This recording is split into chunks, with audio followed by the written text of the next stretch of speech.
shaken yet standing firm. I was not built to break. This is Radio Cayman in the Cayman Islands. Oh, I think they're doing a great job. A lot of them are. Good afternoon, Dwayne. How are you? Not too bad, sir. Ladies and gentlemen, Radio Cayman's Talk Today with Sterling Dwayne Ebanks. But I do have some questions.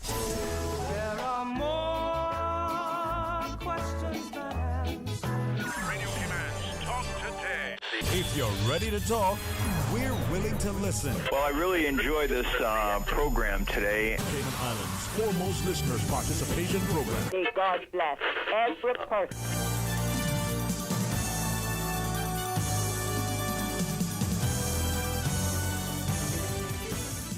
Hey, good afternoon and welcome. Thank you so much for joining us for another magnificent Monday and to start off the month and the week. It's our monthly Mental Health Matters show as we invite you to be a part of it. Well, you wanted 411 on sleep. Hey, some of us are getting enough, some of us are not getting any. Let's find out why.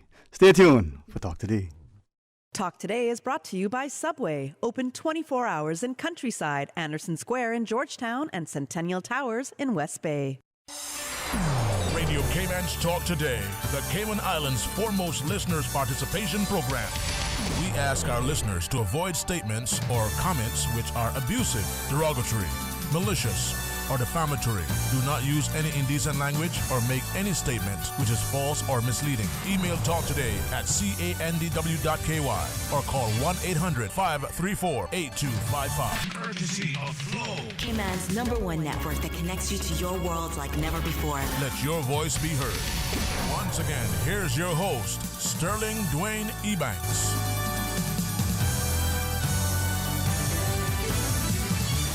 Hey, good afternoon and welcome back, and I trust and pray you had as best as you can a blessed, safe, productive, it may even been an enjoyable weekend.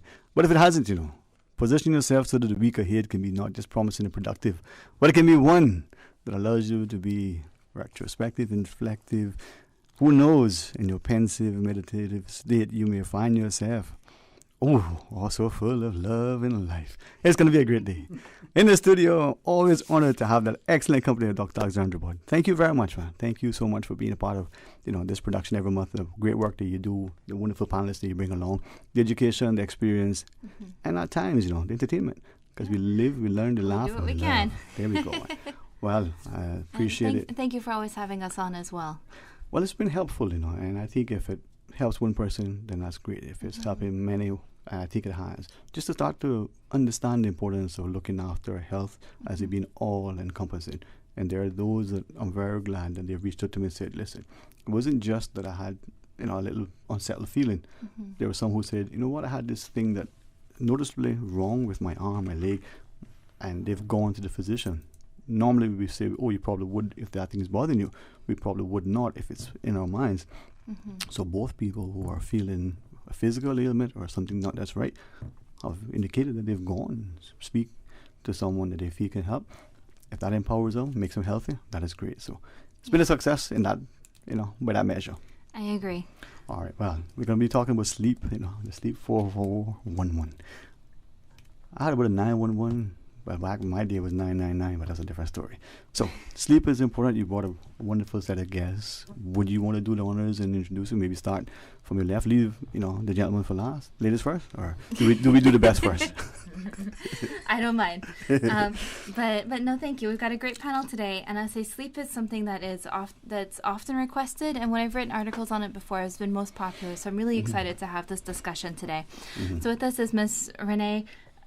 I've never actually tried to say her last name. Ravazani, that's right. Okay. Who is a yoga teacher, a PE teacher, an aerial acrobat performer.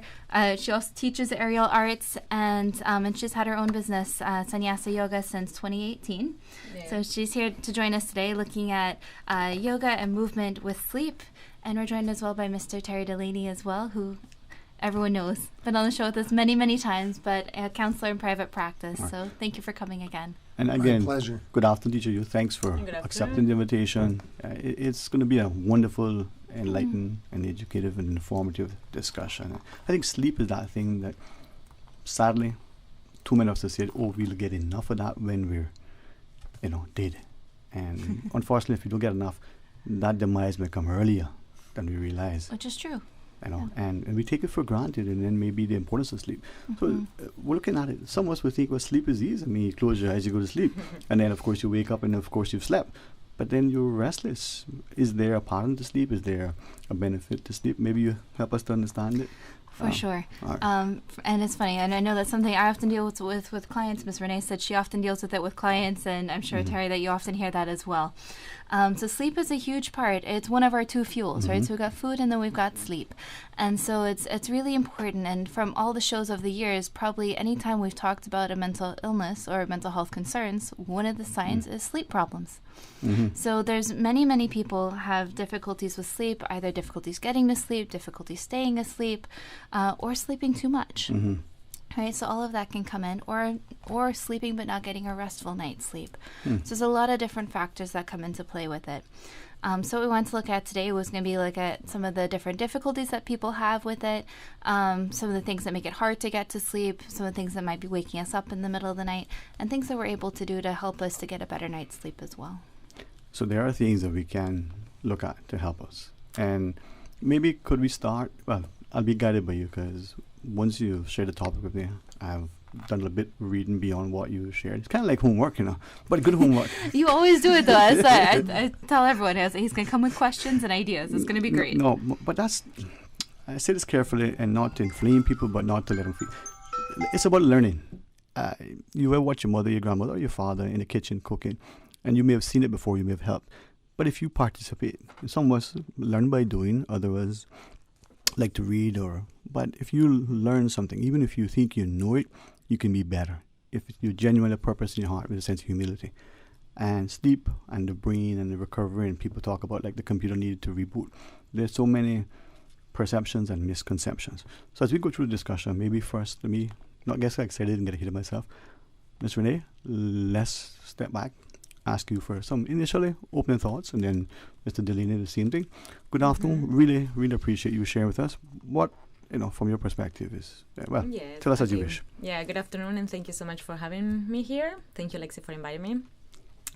When Lexi invited me to this talk, right away it came to my head, exactly that's some of the issues that I'm working with some private students. When I say students, also clients and also adults, not just kids.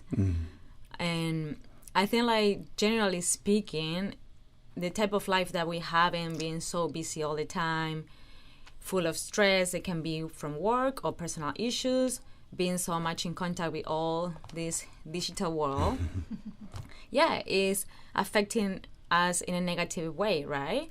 And it's taking us our hours of sleep, and not just that, it's our hours of resting. The hours from our body and our mind to reset and be able to perform better the next day. So my approach is going to be more related to movement because, as Lexi said, I'm a PE teacher and yoga instructor, and that's the way that I'm trying to help people to get a better resting night, to feel better, to avoid even headaches. Because when you start building all these negative habits, is when you start having a poor quality of life. And as we are kind of young, we keep doing this, right? And we just work on top of it, and yes, I can do it, and yes, everything is okay. But as we get a little bit older, we're seeing all the other issues. And then we suddenly don't know why we're having headaches, or why we're having neck pain, or why we're having lower back pain. And it gets chronic, and it doesn't go away. And everything goes back to having a good resting night, in this case, among other things. Like Lexi said, good quality of food, good quality of breathing, something that we underestimate all the time. Indeed. Mr. Delaney, what do you think? I mean, this topic. Not a problem. Let's talk about the company. Not a comment, anything that was just said. This is my smart way to start this off. Susan, what? And I think that's what's happened a lot. If we don't get enough sleep, then during the day, maybe we don't fall asleep on a radio show, but we start getting bogged down. Our energy levels are low. And part of it is all the muscles are not working well. You know a lot of this better than I do. But when that's happening, even our breathing is changed. And then as our breathing is changed, we're not getting the oxygen that's necessary for every single cell in the human body. And when that's not there, everything bogs down. Athletes know it perfectly well because they're so tuned, but the rest of us kind of don't get it in depth.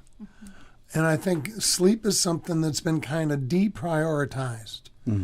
If I have a project I have to have completed by Friday, well, I'll stay up till 2 on Wednesday and Thursday night and be sure I get it done. That's counterproductive. It is totally counterproductive. But we put sleep as the one that we can set aside, and it shouldn't be, because it is just, as Dr. Bob said, it is not, it is one of the major fuels the human body needs. Oxygen, food, water, sleep.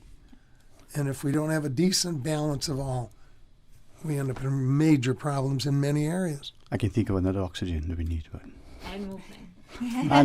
and movement. Anyway, I won't describe it. All right, let's pause and take a break. When we come back, let's get people to appreciate.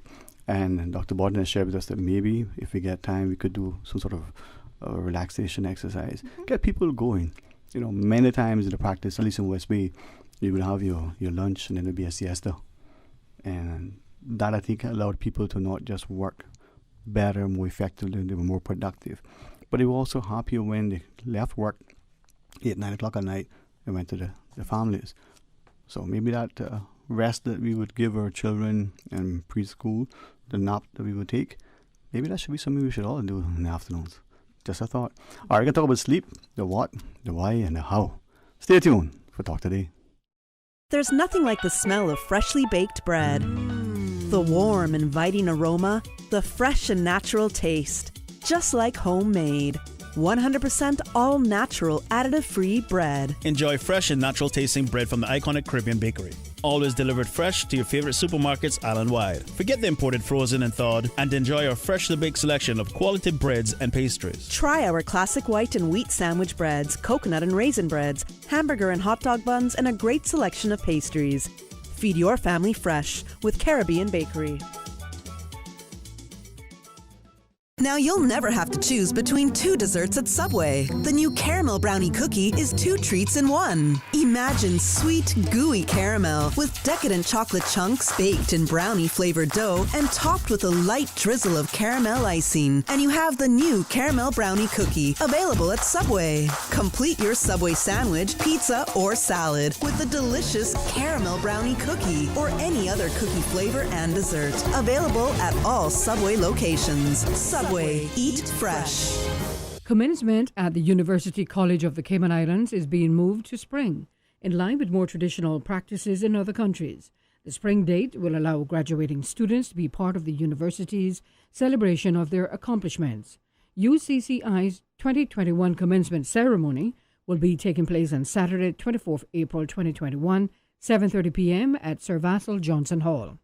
Application deadline for graduating students to apply for graduation is Friday, 12th March 2021. For all of the information on Commencement 2021 and to access the graduation form, visit www.ucci.edu.ky/graduation. Talk today. But I do have some questions. Talk today. Cayman Islands' foremost listeners participation program. Talk today. Because there are more questions than answers. What the public is saying. Waiting to take your calls right now. Sterling Dwayne Ebanks.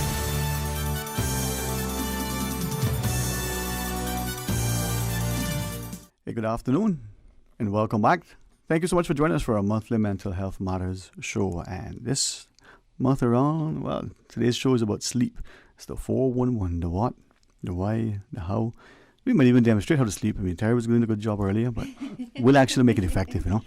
Dr. Alexandria Bodden joins us, Mr. Terry Delaney, together with Ms. Renee Ravazani. No, that's if my Spanish was good, it would sound less like Italian. But, you know, we joking with Jess when we talk about sleep. And I think, Terry, your point earlier, sometimes we find ourselves, because we've been exhausted in that meeting or in that quiet time for 1 second when we don't want to, maybe at our desk. Prayerfully, hopefully it's not when we're driving or when we're in some assembled meeting conference or like, and we're not off. But it even sometimes happens when we're with a friend, a partner, and it's not that the conversation or the company is boring. It's just that for a second we're relaxed, and without knowing it, we see how tired we are, and we just nod off, and then that probably results in an argument. What, is my company that boring? And then no, sleep deprived. Yeah. So maybe you start off this segment by asking, is there a way for a person to be seen as clinically sleep deprived, or B, just you yourself realizing, wow, this thing that I'm feeling, experiencing, this tiredness, this whatever, it's just a lack of sleep. I mean, I know we're not physicians from the perspective of MDs, but clinically, is there a way to measure that you're sleep deprived, and then just, anecdotally, just observing, really, you're tired, you're sleep deprived, you need to get more sleep, that is. Okay. Just checking. All right. Well, sleep will vary by the individual. Okay. Right, and so there's not going to be any set amount of sleep. But obviously, 7 to 8 hours is what's recommended. But and some people will go through some sleepless nights or some sleep difficulties. I think the real issue is the chronic sleep deprivation.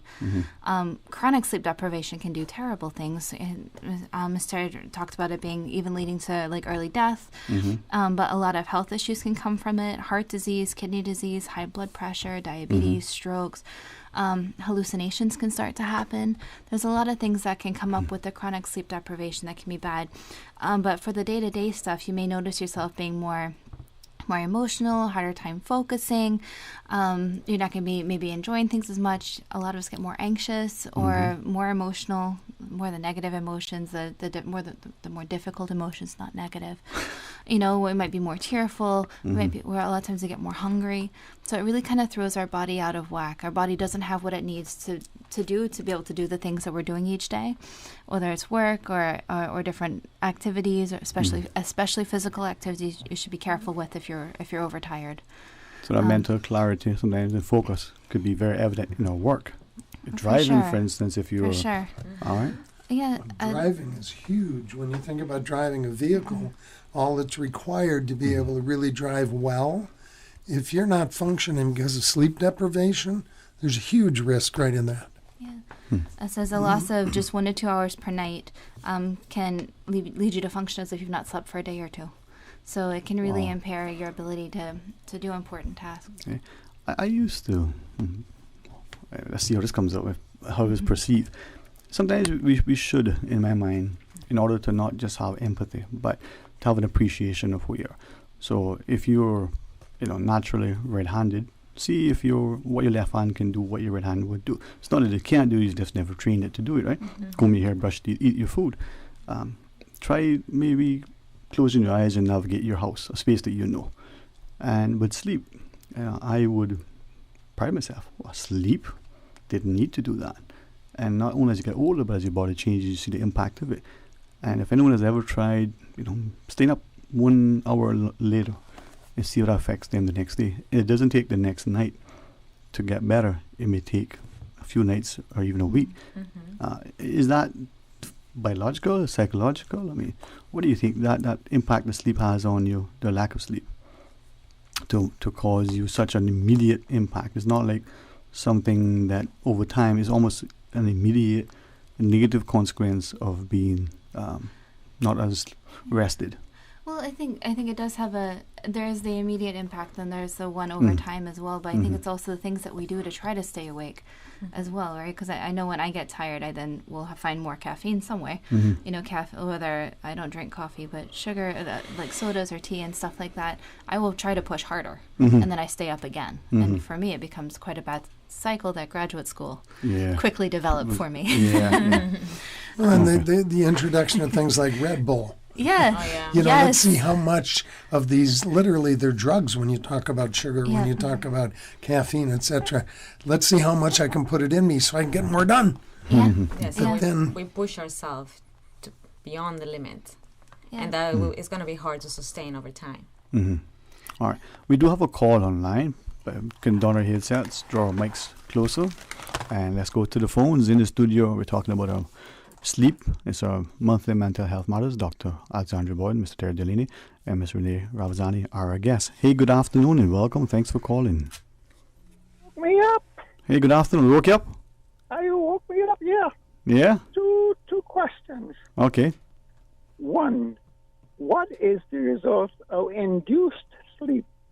And the other one, sleep, and say folks over 60 and over 80, and I listen for the answer. All right. Well, thanks. So, induced sleep, what is that, and is it good for you? But also, sleep in people, say over 60, over 80, it's called. Do they get more, less? Anyone who wants to jump in first? Dr. Watton? By induced, is he meaning with medications? I'm assuming. Well, yeah. So, Yeah. well, So I will say that sleep issues are probably one of the ones that I will actually make a recommendation for medications for. If it's really bad. it's like insomnia? Exactly. Okay. Which affects about half of adults. So all of us at some stage probably have As of you, dealt I'm with not an adult, insomnia yeah. at some stage. But sleep is so important that before, so from a mental health standpoint, before I can deal with anything else, it's helpful to get the person resting. And it doesn't have to be, there are medications that are very helpful. There's a lot of over-the-counter medications that you can get. There's also supplements that you can use as well. So things like melatonin, which is a hormone which can help to induce sleep, to start the sleep cycle. Things like valerian root can be helpful with anxiety and relaxing. Always talk to your doctor, though, before you try any of these. The pharmacist is often helpful as well, but talk to your doctor. So those can be helpful for resetting the sleep cycle. So when we get to strategies for improving sleep, we'll look at building a helpful routine. And so getting your body to learn when to go to sleep and when to wake up is going to be a big part of that. And so supplements or medications can be helpful with that. There are some medications very helpful, work very quickly, like the benzos, which sometimes can have an effect on things like REM sleep. So working with your doctor, if you have any questions, would be important for those. But a lot of times they are helpful with resetting the sleep cycle. Okay. Well, before we return to the caller, Ms. Renee, you Thank you. I was going to say, also sometimes if we're talking about completely healthy individuals, right? There are a few things that we can do before getting into medication, like start creating healthy habits, and because movement is part of my medicine, and what I recommend to everybody. What about if you start creating healthy habits and routines of movement? Everybody knows yoga now is popular and it helps us in so many ways. But it's not the only thing. There's a lot of people that don't like yoga, and that's okay. Maybe you just like to go for a walk, you like to go biking, swimming, or go to a dancing class, to a Zumba class, and that will be super good for your body, for your mind, to kind of release all the tensions, do something that makes you feel good, and that's going to help you also to get 2 hours of sleep, and of relaxation. On top of that, we can create simple routines, right? Maybe before going to sleep, make sure you turn off your Wi-Fi at least 2 hours before going to sleep. Make sure you can have a warm bath with maybe good salts to relax your muscles. Make sure you can do a few deep breathings to relax. If you like to read a book, that helped me particularly. I like to read before going to sleep. That's a habit I have since being a kid, and I try to keep it like that. And when we have those little things that help us to create a state of mind of relaxation, to send the information to your body that it's time to go to sleep without making it like a stressful situation, like, oh, it's 10 p.m., like we were talking with the doctor, and say oh, I had to go to sleep, and then suddenly you cannot go to sleep because you're too worried about going to sleep. Right? It's been there, right? Yes, and it happened to all of us. Yeah. We are not perfect. We're human beings. So that would be my recommendation, that before getting medication and consulting with your doctors, like Dr. Watton said, check if there's something that you can change into your daily habits. See how you can incorporate movement somehow. All right. Let's go back to the phones. Welcome back again. You were there, sir? Yeah, well, I noticed that prayer did not come into any of that narrative. Prayer. Okay, so I'll extend it. Prayer, meditation, and so for some of us, before we go to sleep, we say our prayers, not just Lord, I lay me down to sleep, pray myself. So your thoughts on that, sir? The importance of prayer. Caller, sir? Yeah. Yeah. What do you think? I mean, is it more cultural, or that we may look to it? Like for me, a shower before bed and prayer, is important.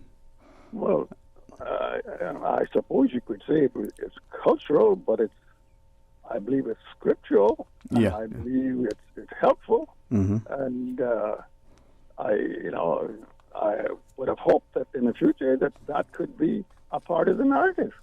And well, I'm going to hang up in a minute, but one other question: yes, the sir. importance of sleep or the lack of sleep for older people, say over 60 and over 80. And I'll hang up and listen. Okay. So with that, because you did ask that question, induced sleep and then sleep, is it then that people over 60, over 80, they need or get more sleep, or is it that they get less sleep? Because I've heard both, and sometimes I come away thinking, that's not what I thought. So do we know definitively, scientifically, medically, biologically, and even... Yeah. Did you want to go first, or do you want me to answer that one? I think you had a response to the caller. Yeah, in response to the caller in regards to prayer, I have always viewed prayer as a beautifully religious form of meditation. Now, some people think that meditation and prayer are very different and that they almost conflict. I'm a believer that's not the case, that they're almost identical. It's a matter of a focus on a creator, a very positive, heartwarming, and calming form of meditation that helps many people soothe themselves into sleep. So I think prayer is highly, highly valuable. All right. I agree, and I'd say that when you say it's cultural, we've talked about the culture of not only the country, but of families, of individuals. And so as we're working with people, there will be different strategies, a lot of what Ms. Renee has discussed, as well as some of the ones that we'll be talking about. And for some individuals, prayer will be a part of that, even reading the Bible before bed or reading the Bible as they wake up. So, it depends on the person, what we're getting into. Over 60, over 80. So as we get older, we tend to actually need less sleep. We don't sleep as well. And so that's where a lot of older adults tend to get up really early. So they may nap during the day to make up for some of it, but sleep actually tends to get less as we get older. So is that okay then? Because we probably, and I won't say here and now in this space, but just generally speaking, we probably will see someone, and even our elderly, in the afternoon, or what maybe it's mid-morning, but they've been up from 2, 3, or 4 o'clock already, as you say, taking a nap. Hopefully we're not disrespectful of that, and hopefully we could encourage it. Go lay in the hammock, take a nap. Yeah, and I think what we're probably seeing is a difference in sleep patterns rather than amount of sleep needed. Or when we take the sleep, we still get the same hours, but different times. Yeah, the pattern is in maybe from 10 in the morning till 10:45 a nap is required, maybe from 2 to 3 in the afternoon, or 7 to 8 in the evening. And I think we need to, as you said, respect that fact and not be harsh to people that do take the naps. Wow. I mean, a perfect example, in a way we laughed very hard at this. Myself and another friend went to spend time with a third friend who's been seriously injured, and he's bedbound. And so we were there visiting with him when he got a phone call from a relative he hadn't talked to in a long time. So he asked us to be quiet. So we were sitting in the room, and probably within 5 minutes, both of us fell sound asleep. And when the friend finished his conversation, he laughed and said, "I couldn't believe you guys." And we realized we were more tired than we thought. Yeah. And when there was that moment of silence, relaxation, comfort of good friends, etc., fall asleep. We went out. Just like I was saying earlier, it happens, man. Yeah. All right, we'll pause. We'll take this short break. We'll come back. Maybe we could talk about sleep hygiene, sleep pattern, the importance of it, but get into those other things, because I think we undervalue sleep. We certainly don't appreciate it. We're probably not getting enough of it. All right, when we come back, more talk today. The Cayman Islands Chamber of Commerce Pension Plan. We're here for you. Are you aware of the performance of your pension plan? The Chamber of Commerce Pension Plan provides quarterly fund fact sheets for our members to stay informed with the plan's performance. For the year ended August 31st, various life cycle funds provided returns between 9.2% and 16.5%, and our all-in expense ratio is currently the lowest it's ever been, a record low at 0.72%. Visit chamberpension.ky to review our fund fact sheets. You can see the performance as far back as 10 years. Remember that pensions are a longer-term investment strategy. Focus on the long term rather than the short-term returns. The Cayman Islands Chamber of Commerce Pension Plan continues to perform for you. Calling all gamers. Practice play is over. Get ready for 2 days of non-stop competition, fun, and excitement. NetGeeks Media is proud to present the return of the Caribbean's #1 esports event and gaming convention, Gamers Bay 5. Now celebrating our 5th anniversary, Gamers Bay is going down March 27th and 28th at the John Gray Gymnasium. If you think you have what it takes, you can compete for over $10,000 in cash and prizes. Compete head-to-head in titles such as Fortnite, Super Smash Bros., Call of Duty Cold War, and FIFA 20. See and try the latest game consoles and virtual reality headsets. Lots of free play for PC gamers, console gamers, and VR of all ages. Special guest influencers will be in attendance.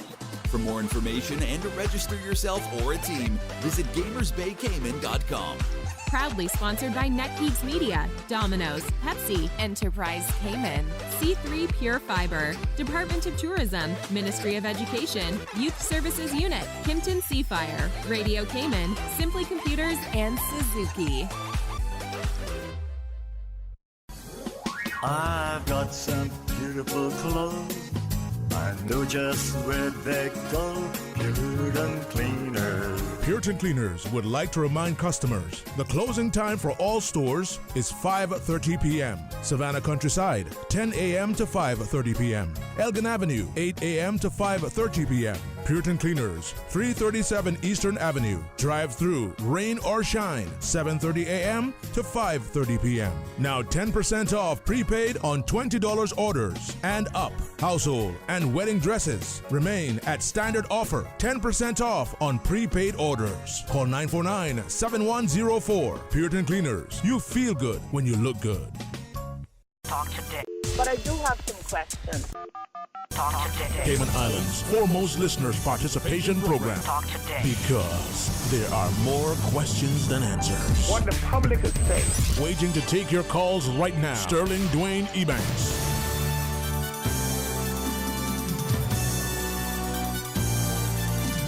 Hey, good afternoon and welcome back, and thanks for sharing with us. It is our monthly mental health matters. We're talking about sleep, the what, the why, and the wherefore. Well, maybe not in English. Wherefore and how is one and the same. Dr. Alexandria Boyd, Mr. Terry Delaney, and Ms. Renee Ravazani joins us. And I think sometimes we honestly probably joke and jest about sleep not taking this important. Yet we would say to our very young children, well, take a nap. We would probably as parents, I want to say try to force them to take a nap. You know, we can try. But I recall once, and maybe this asks as we get into, maybe try revisiting the question asked about older people and sleep. I recall someone once saying that even not being able to take a sleep, just take a 5, just relax in a comfortable setting, close your eyes, let your mind, you may doze for 5 minutes, you may not doze at all, but you just rested. That was therapeutic and helpful. So even to that, it gives the body a challenge in the mind to kind of chill for a second. Yeah, no, it can be helpful. And if anyone has been sleep deprived, what came to mind was if you take a nap, your body will catch up on REM sleep. So sometimes you have the most bizarre dreams when you try to take a cat nap. Is that what it is? Yeah, but what they recommend is about 20 minutes at most during the day to be restorative without switching into the later stages of sleep. So sleep is made up of 4 different stages, 2 which are deep sleep, and then there's the REM sleep, which is where the rapid eye movement sleep, which is where your body processes everything.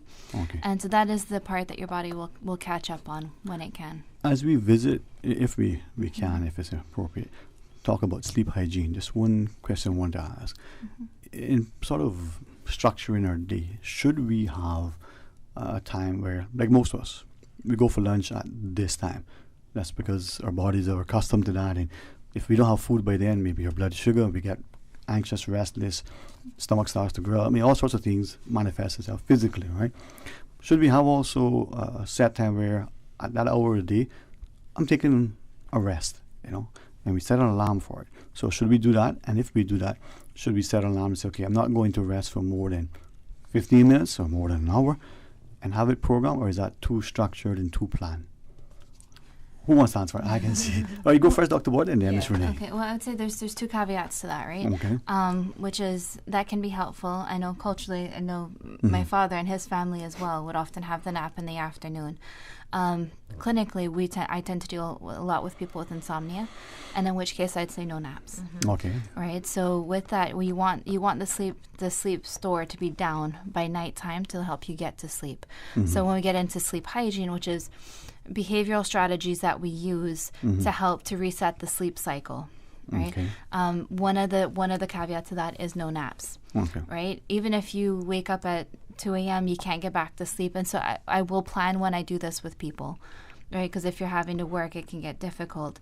But so maybe we'll start on the weekend if the insomnia is really bad or the sleep cycle is really off. You want them to, once they are up, to get up. That's at a wake up time.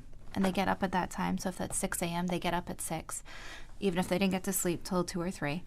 And then you want them to stay up until it's time to go to bed again.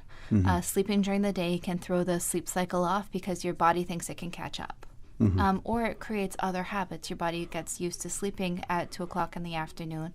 And a lot of the clients I work with, because of the chronic sleep deprivation, they will sleep for a few hours, but then they're up all night again. Then it quickly throws our circadian rhythms out of whack. Yeah.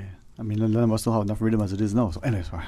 You don't need to get that one. Well, and so that's where I'd say, that's where I wanted to distinguish. For some people, it can be okay to have that, especially if we are having changes in our sleep patterns.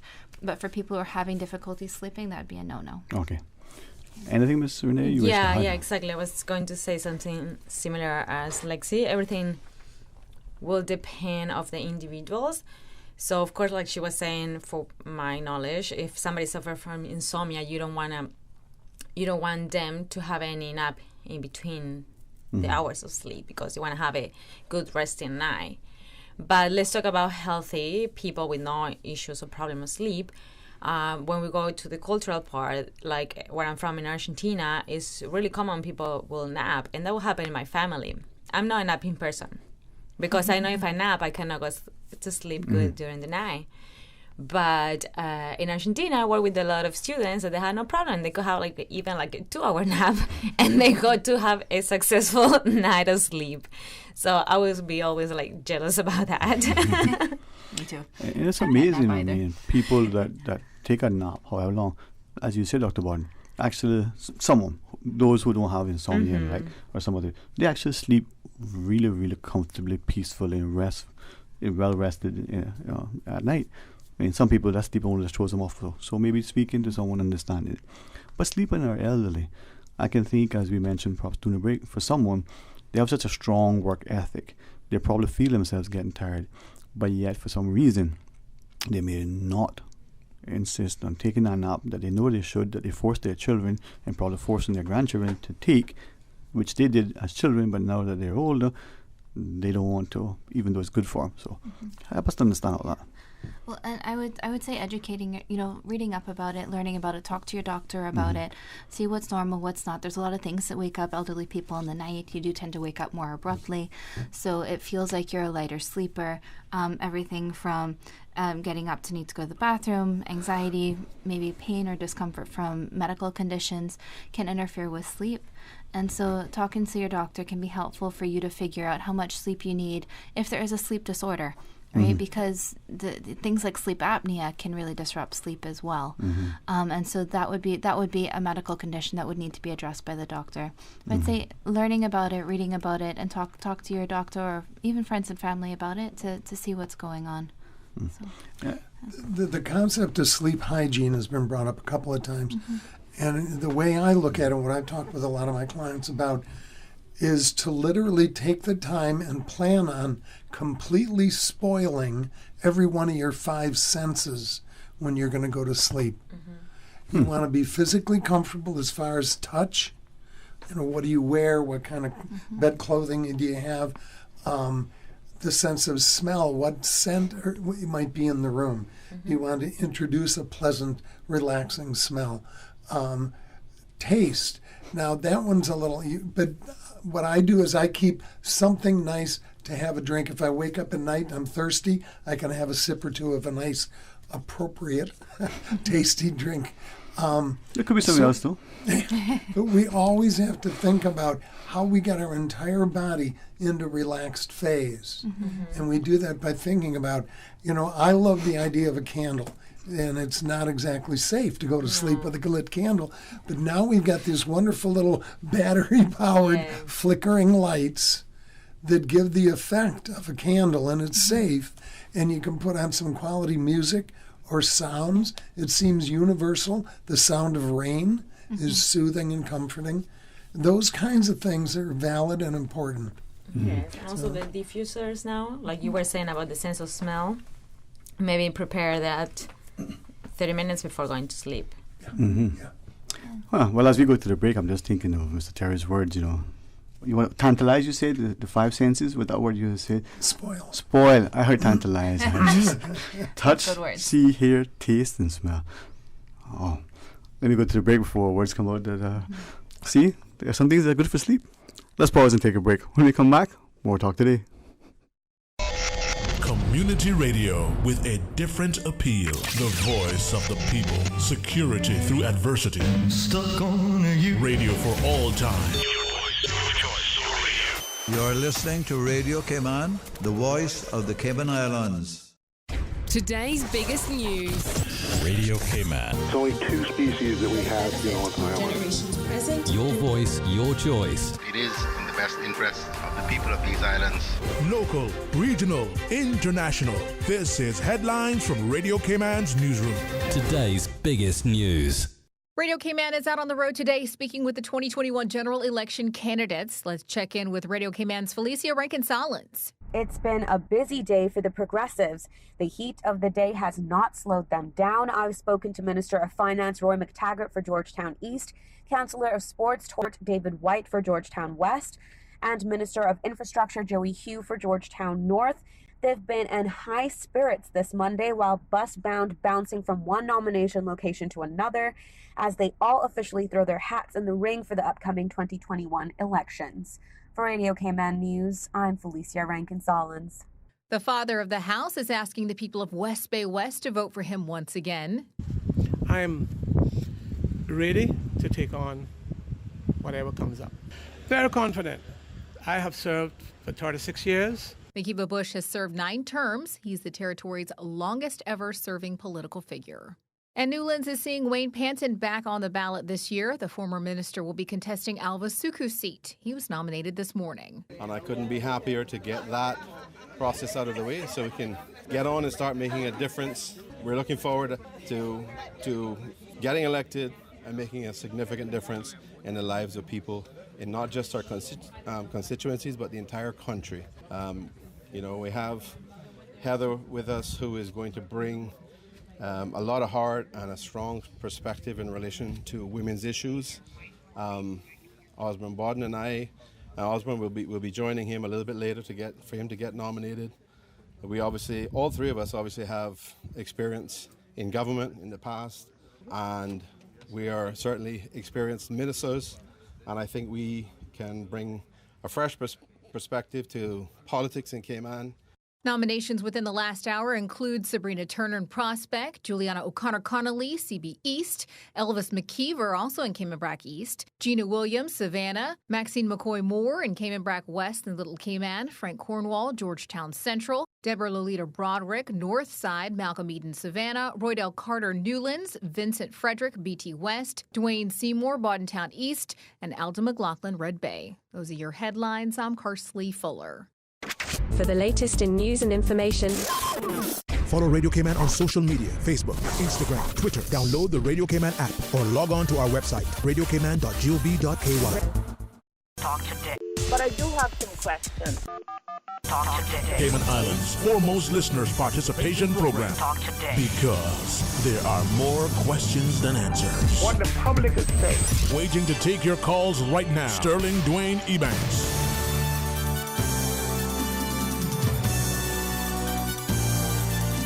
Hey, good afternoon and welcome back. Thank you so much for joining us, man. It is, I tell you, any day ending the way if you speak English is a good day.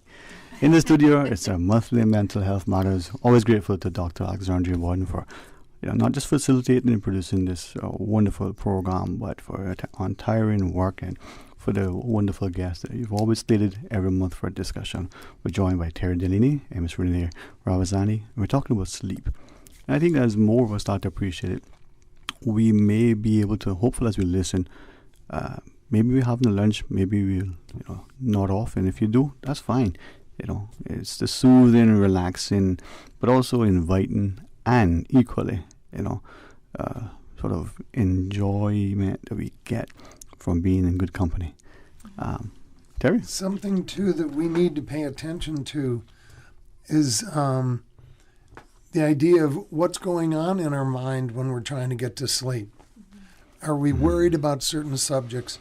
Are we resentful about someone? Do we have all these sort of negative things going on in our head?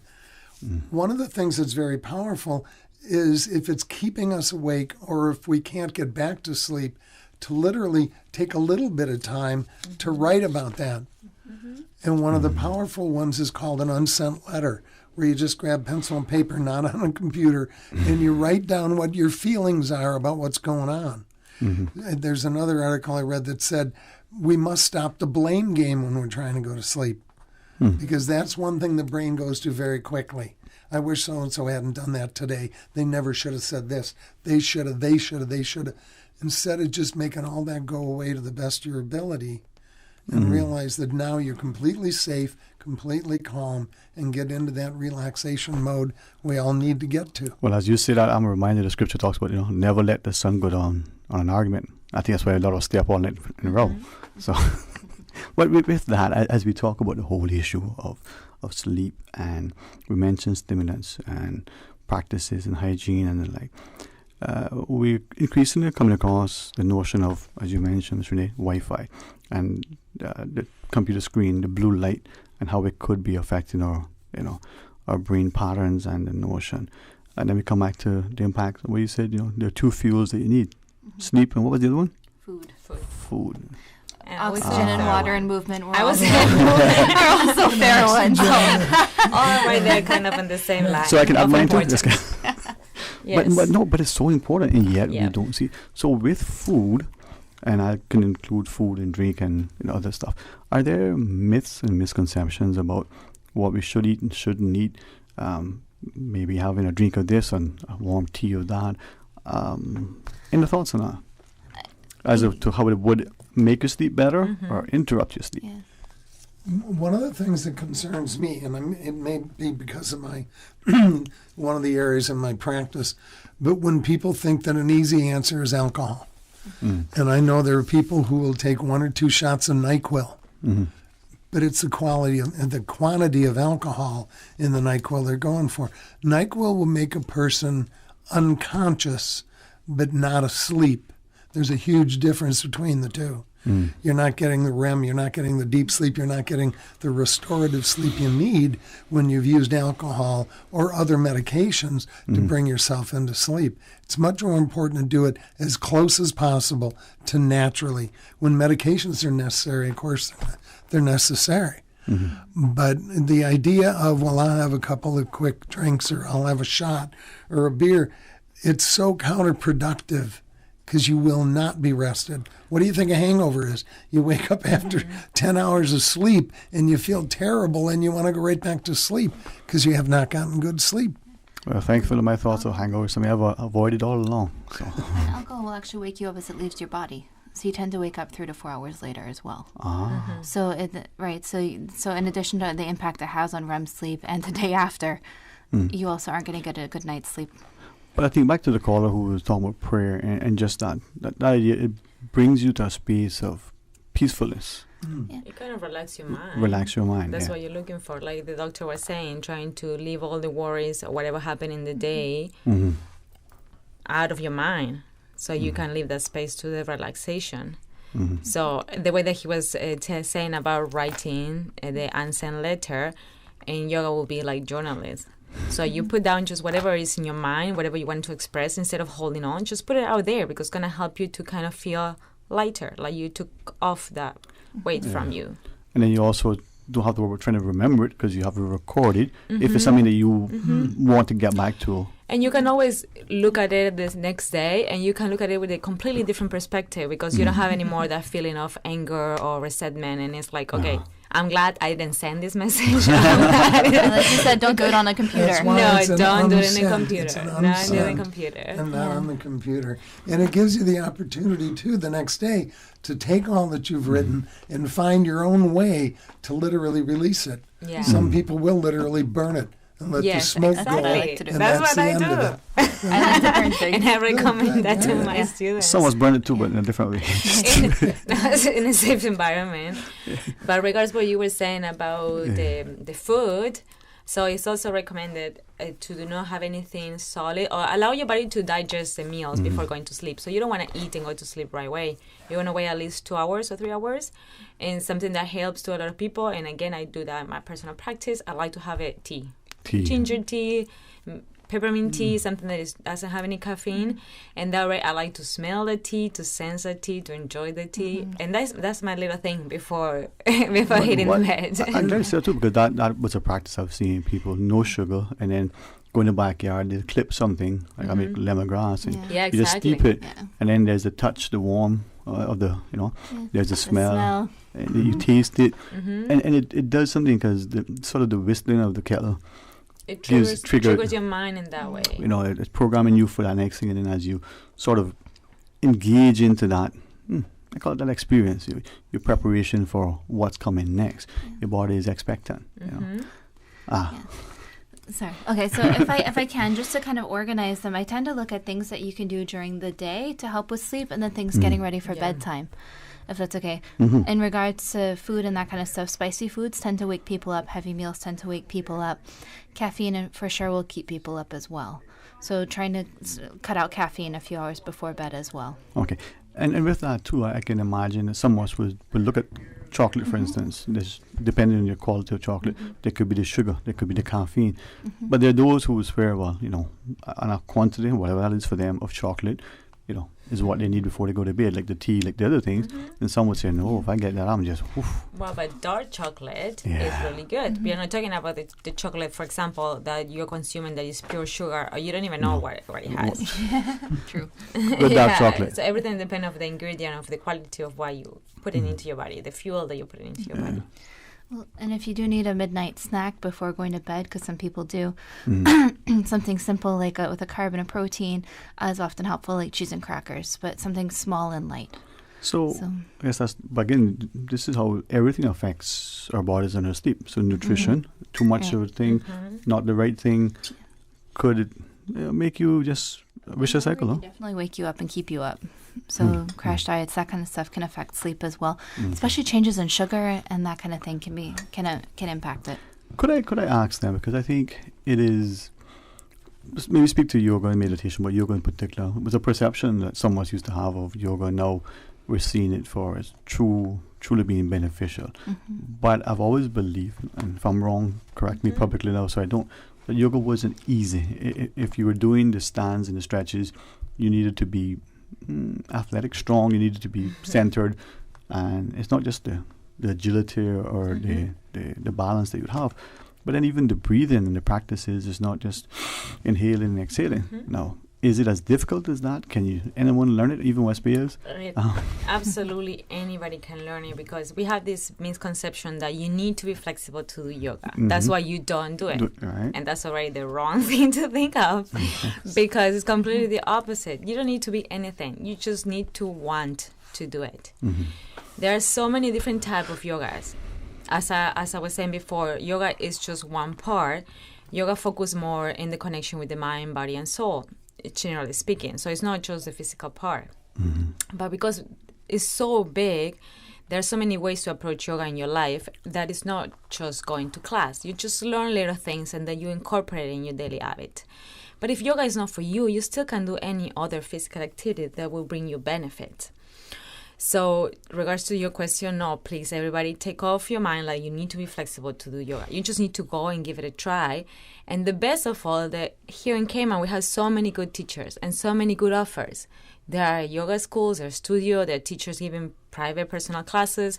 So if you don't want to be in a big group of people, because we tend to compare, like somebody is more flexible than me or somebody stronger than me, and then you're not focused on your practice, take a private class and give it a try. But yeah, no, you don't need to be flexible. Okay. You can get all the physical benefits, is that your interest, and then you can get all the mindfulness and well-being benefits.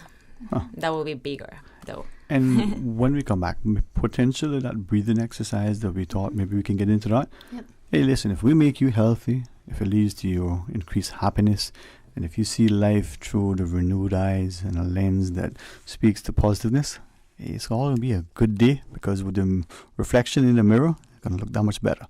Stay tuned for Talk Today. Hi, I'm remodeling our bathroom. I have a few questions. Sure.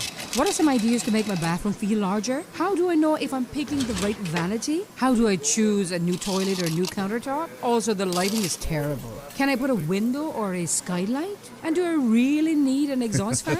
You've come to the right place. At Brand Source, we custom design kitchen and baths, and our talented design team can help answer your questions. Whether you're looking for a modern, functional family bathroom or a luxurious personal retreat, we'll help create that beautiful space that makes your home yours. And if you're in a rush for a new look and have a limited budget, our ready-to-install bathroom vanities, built with solid wood and countertops of the finest materials, are a quick and easy remodeling solution. For the very best in custom-designed kitchens and baths, visit Brand Source Home Gallery on Dorsey Drive, Industrial Park, Cayman's Kitchen and Bath Center.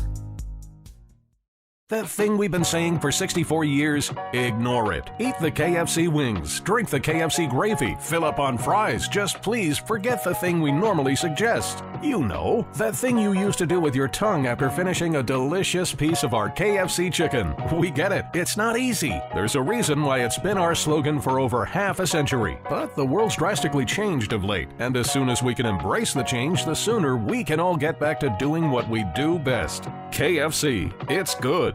Tune in to Radio Cayman tonight starting at 7:45 p.m. for a live broadcast of the paid political meeting by Mr. Makiva Bush, Mr. Rolston Anglin, and Captain Eugene Ebanks, candidates in the upcoming election for the electoral districts of West Bay West, West Bay North, and West Bay Central, respectively. Talk today. But I do have some questions. Talk today. Cayman Islands' foremost listeners participation program. Talk today. Because there are more questions than answers. What the public is saying. Waiting to take your calls right now. Sterling Dwayne Ebanks.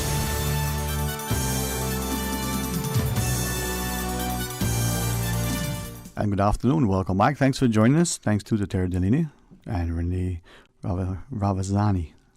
I got it right, Ravazani. Ravazani, that's right.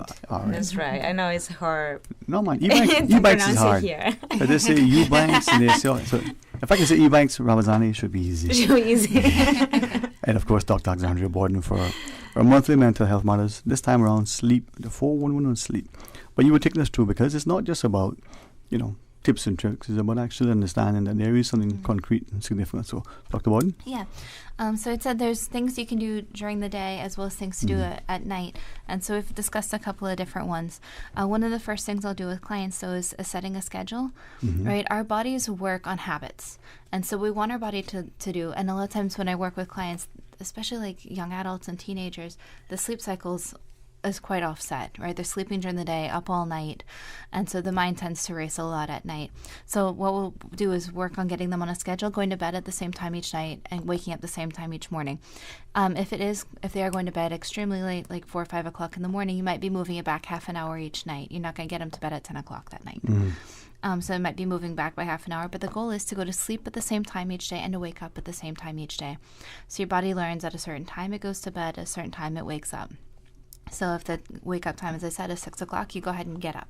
If you can get out in the sunlight in the morning, that helps your body to reset the circadian rhythms as well. In the morning? So the morning light is awesome for fighting anxiety and depression, but also for resetting sleep rhythms. Okay, before you go on, the morning, is that before midday, before 11 a.m., before 10 a.m., before 9 a.m.? I'd say before midday. Before midday. Yeah. Okay, just so get out if you can. Go sit outside. I encourage my clients to go. Vitamin E from the sun. Okay. Yeah. Yep. And so with that, that helps your body to adjust, and it's just good to be outside and get some fresh air too.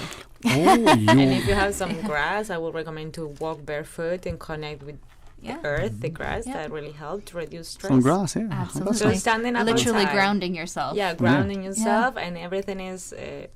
You don't need to spend any money to do that. You just need to do it. Yeah. We talked about exercise during the day is good for releasing stress and energy, tiring out, avoiding the napping. Really what we were focusing on is teaching your body that at a certain time, and when it gets into bed, you go to sleep. So the other thing is we want you to use the bed only for sleep. Well, sleep and sex. That's all you're allowed to do in bed. For our adult listeners. Time, okay? Sorry. That happens with some medications. So, but we also don't want you sleeping anywhere else, right? So no sleeping on the couch, no sleeping in a chair. We want your body to learn when it gets into bed, it goes to sleep, and you don't sleep anywhere else, because that messes with the habit forming. And that if you don't get to sleep within 30 minutes of going to bed, get up, leave the bed, leave the room if you can. Go somewhere else, do something until you're tired, and then come back. We don't want your body to learn that it gets into bed, it waits 3 hours, and then it goes to sleep. So it gets 30 minutes to go to sleep, and if not, get up and go do something else. Having a routine as well, a lot of the things we've discussed is helpful for letting your body know it's time to start slowing down and winding down to go to bed as well. That's important. I think many people have shared with me that they've taken the television out of their bedroom. Not that they don't have the discipline, but they don't want the bedroom to be any other than just place for, well, I like the activities you described. That sounds like for it. And also along those lines, we're teaching our brain to function differently when we're looking at a light. The hypocrisy, actually, of darkening the room as much as possible and then putting a 6 square inch screen in front of us with a bright light, even though they dim a little, I know that. But it's telling the brain, hey, it's time to get up because the sun's up, and the circadian rhythms reverse. And so it's a matter of you got to shut that stuff down. And if there is a light that bothers, I know people that take a little piece of tape when they go to a hotel room and there's a blue light, cover it for the night. You just want to get some good sleep. Yeah. And I guess as you share with us, we recognize in how we have taken for granted the importance of sleep. Even though we heard it, we probably can see the impact of it. How many have said, I've gone up to look at man, came back, and what a good night's rest. I got a month's rest in a weekend. It's because they have allowed themselves to. Then they come back to here and, I'm going to the big city. Well, you're just not allowing yourself to do it. So. And I really appreciate what you just said. At the same time, I think we all have to be very careful about the idea of saying, well, I got a lot of work to do, so I'll just sleep 4 hours a night for 3 nights, and then this weekend I'll catch up. It's not a mathematics problem. You can't do it that way. It's about evenness as you go. So important, man. And I think this is where, now with that, there are those of us who, for many different reasons, will avoid any kind of supplement, whether it's prescribed by a physician, whether it's over the counter, whether we're proven. We like some of the natural things. So maybe I can just revisit that for one quick second. I know, Renee, you talk about maybe breathing and other things for us. If we can do something, naturally, might be a little bit better. But of course, if we need a physician's intervention, then that will help us once we're being monitored. But before we do, could we return to the phones, join our caller as we're talking about sleep? Hey, good afternoon and welcome. Thanks for calling. Good afternoon to your healthcare professionals and to yourself. Good afternoon, sir. How are you today? I would give anything sleep as well as they speak about. Wouldn't we all? Is there a challenge with inheritance regarding insomnia? Because I do have a family globally that there are specific members of the family from generation to generation that do not sleep. You can get them any hour of day or night, and they have the same symptoms and challenges. And the other question I'd like to ask has to do with using music. In my case, I listen to BBC, and that's right throughout the night. And if it goes off, there goes my ability to sleep. So you're asking if it's genetic to one extent?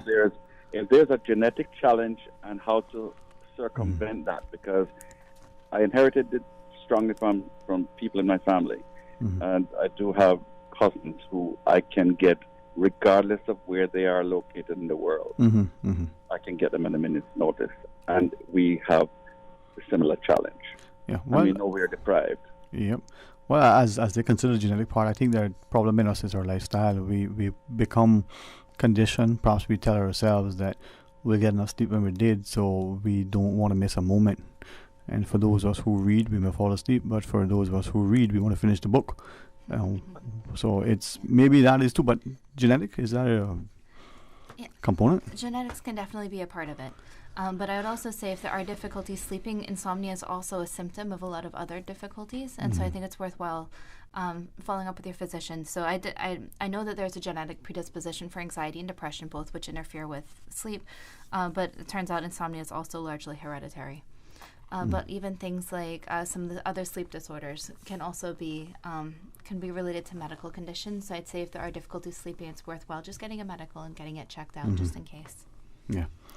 All right, my friend. Well, and if it runs in your family, find out what worked for them, right? Because whenever we're working with people, if some things worked for a family member, it often will be helpful for the person that we're working with as well. Right. For the most part, we found out what doesn't. Yeah. Well, I really appreciate this topic is significantly important to us all because we're financial offshore jurisdiction of choice, and that means we are glued to information discovery, and a lot of information goes on at night. And if you've worked in financial services, or if you are onto the market, you seem to be challenged not to tap in to information at the wrong time that interferes with our circadian rhythm. Right. Well, I appreciate it, and I think many times too is the I say lifestyle.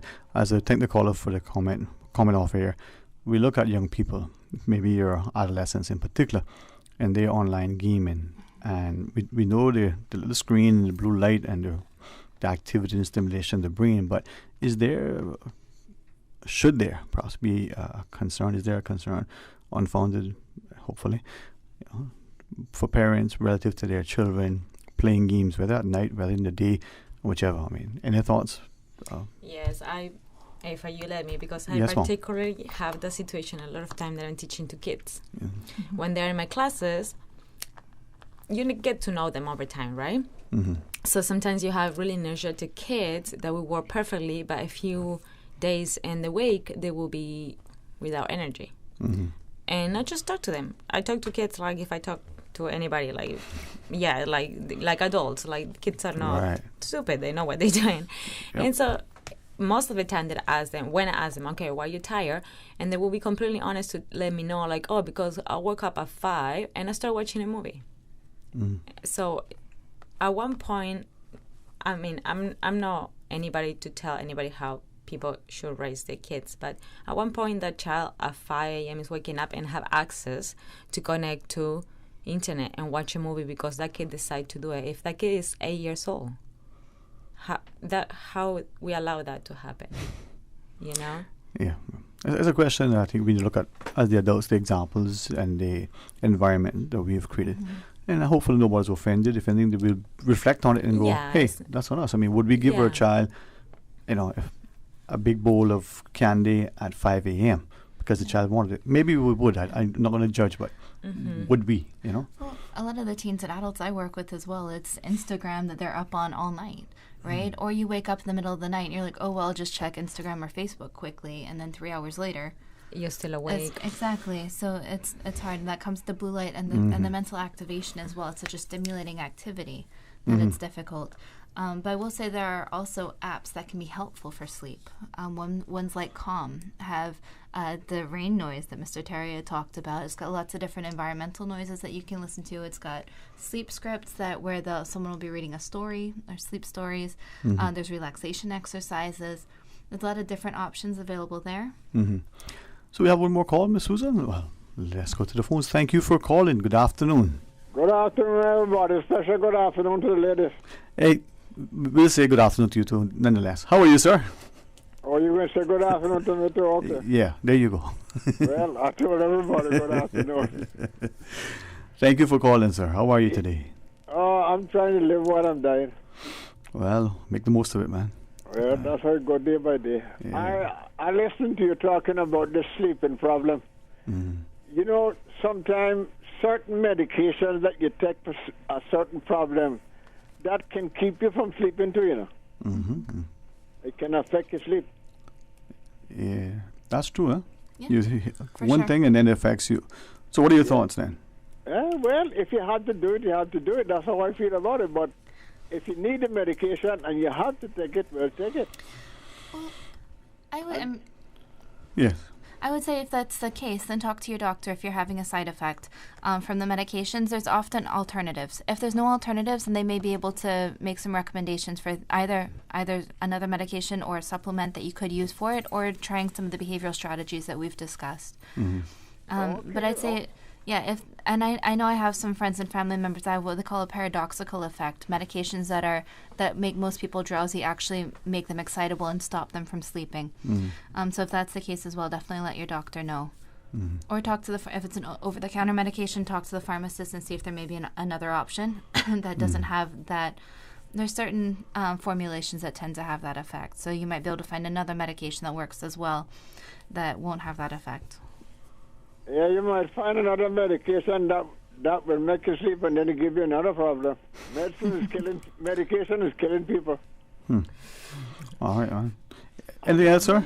I'm not being rude or anything. No. I am just speaking, making you know how I feel. Yes, sir. Yes, sir. Of course. Things that I am proving. Yes, sir. And if I may, and I took a deep breath there, and I think that that's also an important part, even though I know I've been primarily talking about the medications and the work I do. It's something that has a very important role, but I think understanding medications is important. I think even if something's happening that doesn't seem like a side effect, let your doctor know. But I also think that the behavioral strategies, the other things that we're doing, are often really helpful as well. So learning, the catch is that they take more time and that takes practice. The deep breathing strategies can be hard. You know, building a routine takes a few days or a few weeks to establish, and so that can be difficult, and that's where people tend to like medications. But I also think if you are on medications, it's worthwhile. Even interactions, being on multiple medications can have interactions that you're not anticipating. Having medical conditions can make it hard to sleep, like from pain and that kind of stuff as well. So there's a lot of options out there. Medications are one, but there's definitely a lot of other ones. So I definitely hear what you're saying. And that is one of the catches. Sometimes if you're working with a medical doctor, and you have side effects, they give take a medication, you have side effects, you get another medication. So I definitely understand where you're coming from. I've seen that happen, with many people I've worked with. So understanding the medications is important, and talk to your doctor about it. And as I said, even if something's happening that's different when you start taking something, a lot of the medication side effects don't make sense. You're treating, so you're treating anxiety, and then there's issues with your stomach.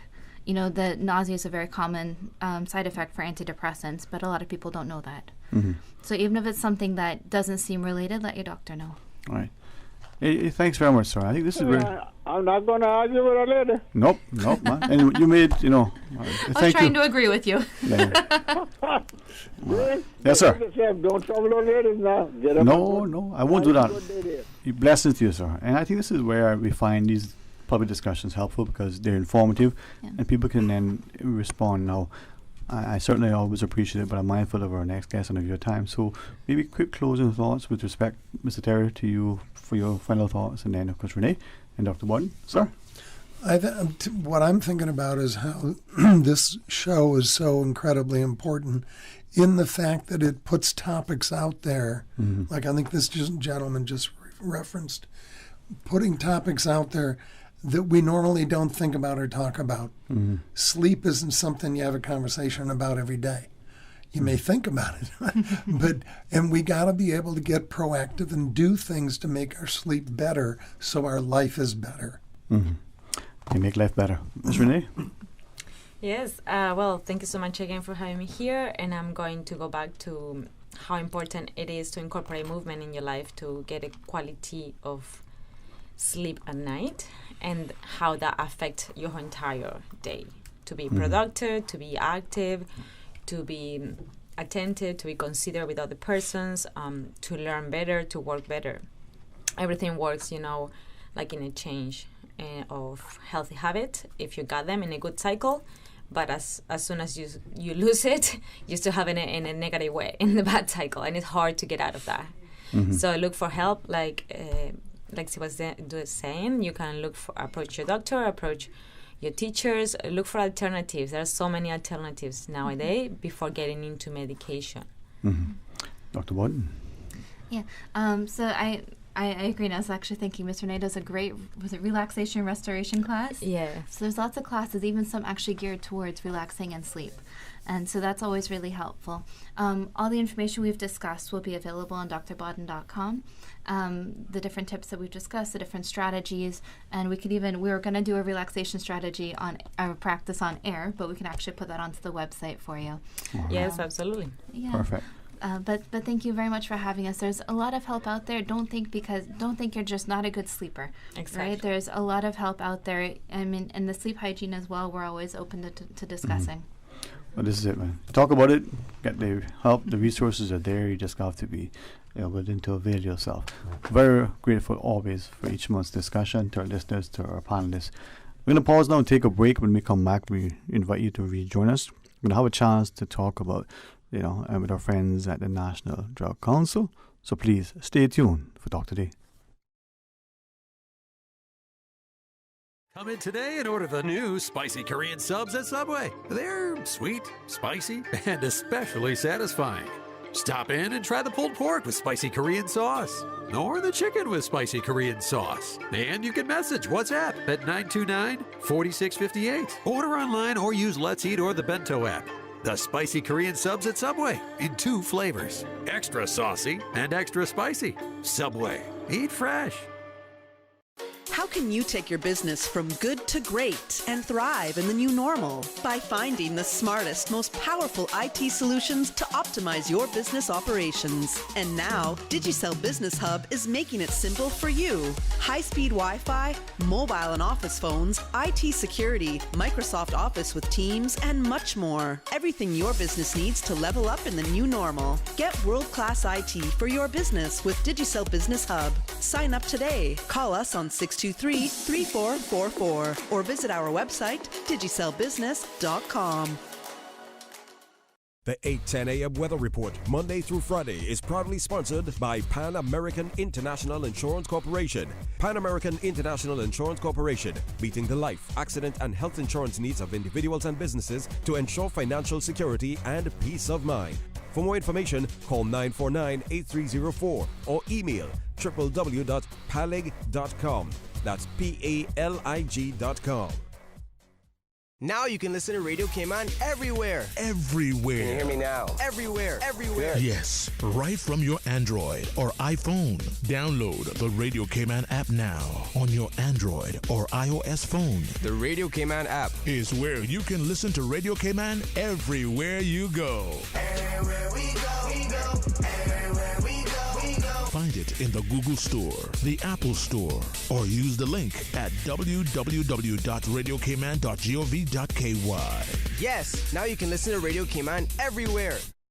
Water Authority Cayman wishes to advise its valued customers and the motoring public of planned works to upgrade the water supply infrastructure along Anthony Drive between the Smith Road and Andy Drive intersections. Works will begin on Monday, 8th February, and the project will last 6 to 8 weeks. Through the course of the work, customers in the area may experience service outages. The authority makes every effort to give advance notice related to outages. Customers can also visit our website, www.waterauthority.ky, for updates or tune into Radio Cayman for outage notices. Motorists are advised to avoid driving in the area between 6:30 a.m. to 2:30 p.m. weekdays during the works. If motorists must use the road, they are encouraged to drive with caution and follow all traffic signs to ensure their and the authority's staff's safety. The Water Authority appreciates the patience and understanding of its customers and the public as it undertakes these works and apologizes for any inconvenience this may cause. Radio Cayman News. More details tonight after a jet ski collision this morning at Cowood Beach. It's been almost 2 years since the national airline voluntarily grounded the fleet. This ongoing matter has identified a gap within the Customs and Border Control Act. It is more important than ever that we encourage healthcare projects that close healthcare gaps. Radio Cayman, your voice, your choice for today's biggest news. We give you honor and praise, adoration. Radio Cayman.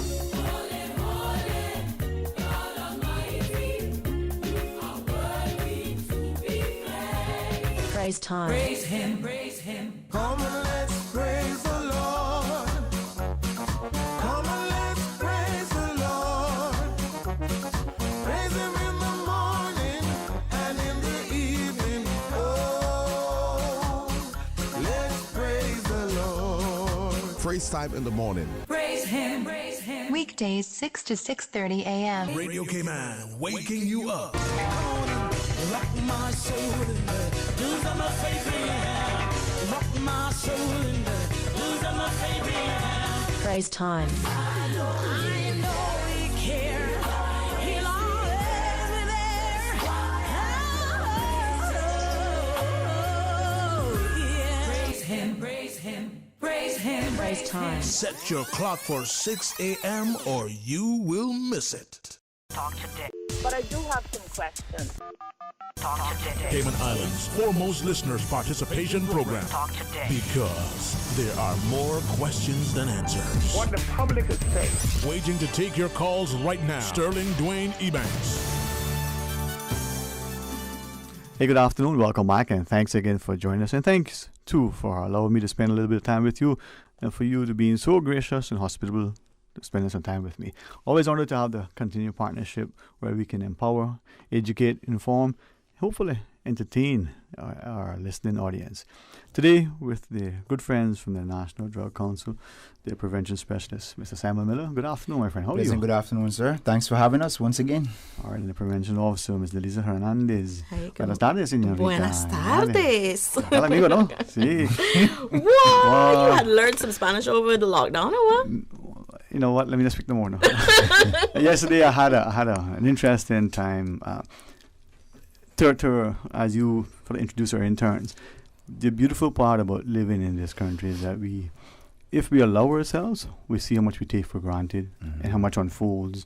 And whenever people say, "Oh, it's boring, there's nothing," we get cabin fever. I got to get a shot to get off the rock. There's a lot here, and with some friends, I got invited out on a boat. With deference to my brothers who invite me all the time, I don't go. This was different because I get to be a participant, not a voyeur, a participant, right? And it was one of those occasions where you see responsible adults still being youthful. You see people who are very appreciative of where they are and what they can bring, not so much what they can take. And then you see an interaction that allows them to leave being better than what they have been. And this all transpires over, a space of hours. And if you don't do that with a sense of humility and a sense of appreciation, you miss so much. So that's why I'm grateful that you guys do what you do without pushing it in people's face, but remind us how important it is. So as we look at what March will bring, and we step aside for a second from the politics and understand the importance of society's sort of role that we have in society's formation. Anyway, Ms. Hernandez, maybe set the stage for a discussion. We look at data and data collection, and we ignore it sometimes because we shelve it, or those that analyze it never really appreciate the need to disseminate it or to have others take it on board and give it the value. And then there are those who are the respondents to the solicited information that's being gathered and thought, well, no. But each piece has a role to play in the overall picture. So what's the month of March going to be like for us? The month of March is our National Drug and Alcohol Facts Month. Now, it's a global campaign. It's a week long internationally.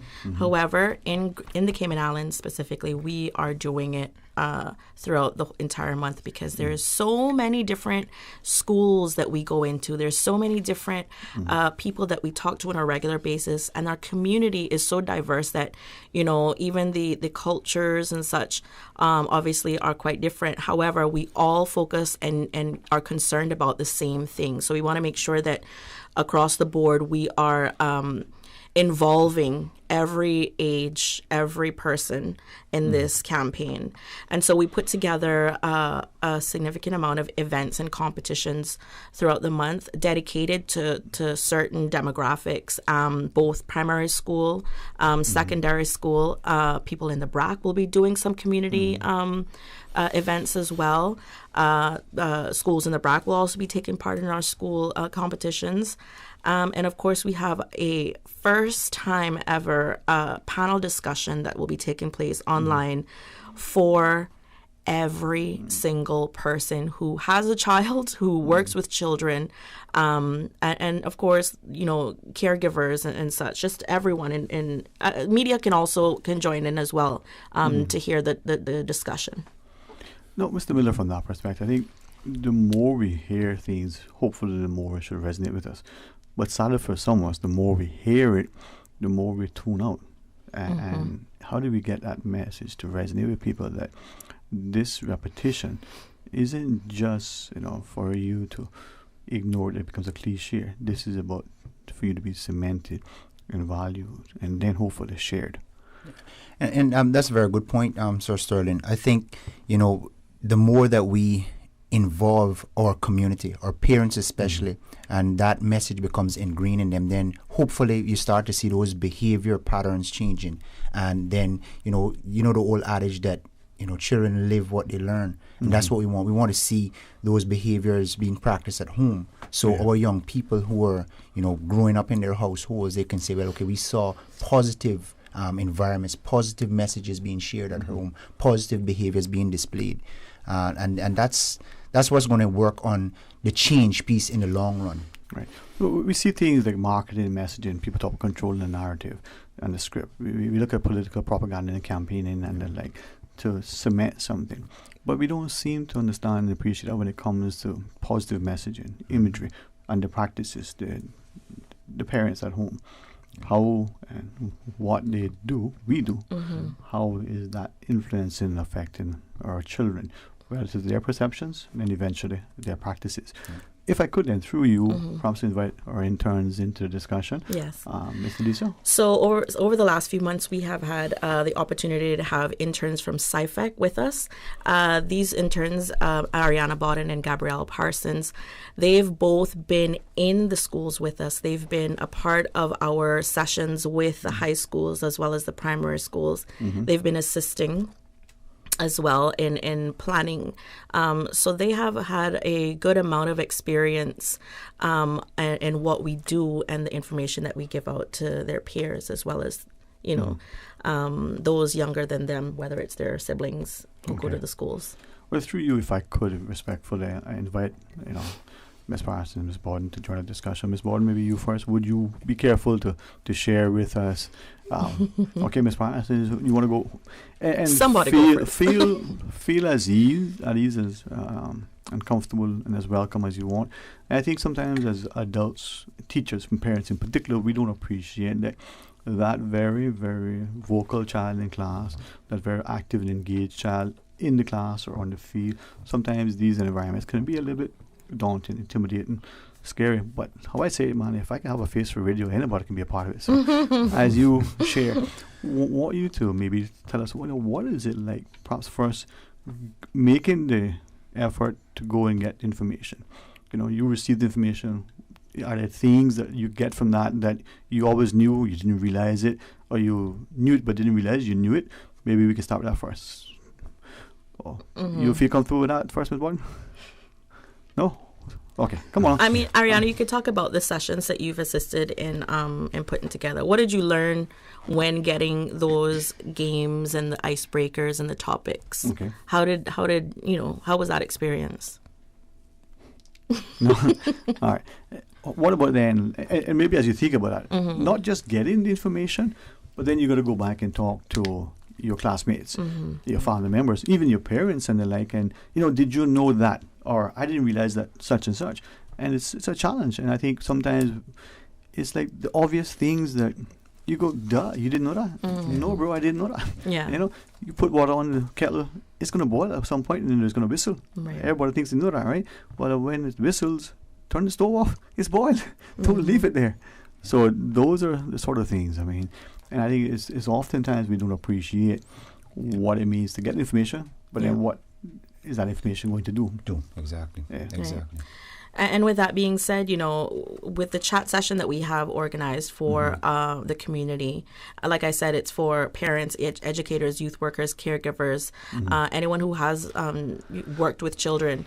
And it's specific to understanding the youth and what's happening in their lives. Simon can elaborate a bit more, because this is going to be full on his area in this. I love the way that you just push me under the bus. As far as I remember, you're hosting it, and I had the blessing to be invited as one of the panelists. I have no idea what he's talking about. Here's what I heard. She invited you to partner with her. That's how you heard it. Okay, yes. good. Together you can carry the load much easier. Thank you. That's what I got from that. Sterling is on both of our sides. Mr. Sterling. Well, we're very excited about it, Sterling. We have, I think, some 12 plus agencies, organizations, persons from all different specialized areas. I mean, you just had Dr. Borden, Jamo just walked in the studio, and they've already graciously, agreed to be on the panel, and we just want people to pre-register, and just come on and spend a few minutes if you can't spend the whole time. Can I ask something? And if both Ms. Parsons and Ms. Borden would be mindful, and it's just me, and I recognize that it's me. Simon probably knows what I was going to say. We've had a chat. I always hear drugs and alcohol, and for some reason, that kind of does not rest easily, because to me, alcohol is a drug. Right. If I could, through you, ask them, in your minds, yes or no, if you want to elaborate, that's fine. When you hear drugs and alcohol, is drug and alcohol one and the same? Is it two separate things? Is it one that is okay because it's legally acceptable and not so bad, and the other one's worse? How would you respond to that when you hear it being sort of separate between, drugs and alcohol, as opposed to, my mind, all drugs, whether legal or prescribed, whether alcohol, otherwise? Your thoughts? One and the same or separate and distinct? I agree with you. You agree with me? See that, boy? Got 1+ column. 1+. Sound like lunch on me this week. See? Okay. And thank you. I mean, it could be different, but the reason why I say that is that in our society, and I think of two things. Again, I'm not going to say the U.S. did, California is anything to follow, but maybe we shouldn't dismiss. Their push towards was tobacco 21, where they're trying to raise the age. There are studies that have shown that if they start to get people to postpone the age at which they start smoking and drinking, that it may lead to a number of things, including reduced costs to the state relative to health, reduced productivity, all of the great things that happen as a result of people having healthier lifestyles. Then look at the Cayman. At age 18, legally, you can have a drink. Legally, right? Some of us are, like Mr. Miller here looks so young that if he was to ever go into a space, you're not even old enough yet to get inside. Oh my goodness! I didn't want to mention you. You know what? I'll be ID'd for the rest of my life. Amen, girl. Amen. And yet, it's okay, right? But I'm wondering if, as we keep saying that, if somehow it has that connotation in our minds that subtly says it's okay, smoking is tasteless and nasty, which I was so bothered at. Drugs we don't want, but alcohol, that's not. I just wonder, do we respond to that, or do we take the call and go to the phones? What is best for Mr. Miller? I think you spoke about it very clearly, and we know the number of research that we've had over the years that shows, if we could decrease the age of first use, before 18 or then it increases our chances of, having our citizens, sort of reach that point of development in terms of the human brain and behaviors and all that sort of thing, to reach their full potential. But as long as they engage in some sort of substance use prior to those sort of key crucial ages before the brain fully develops, then, we increase the chances of people going on to have a struggle with some sort of substance. Okay. While we're talking to our good friends from the National Drug Council, we have Simon Miller and Elisa Hernandez, two of their interns. We got Ariana Borden and Ms. Gabriella Parsons. We do have a phone call.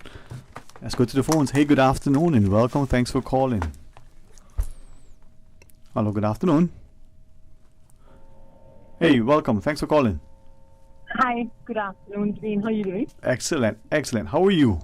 I am absolutely fabulous. I hear Mr. Miller and his guests on the show.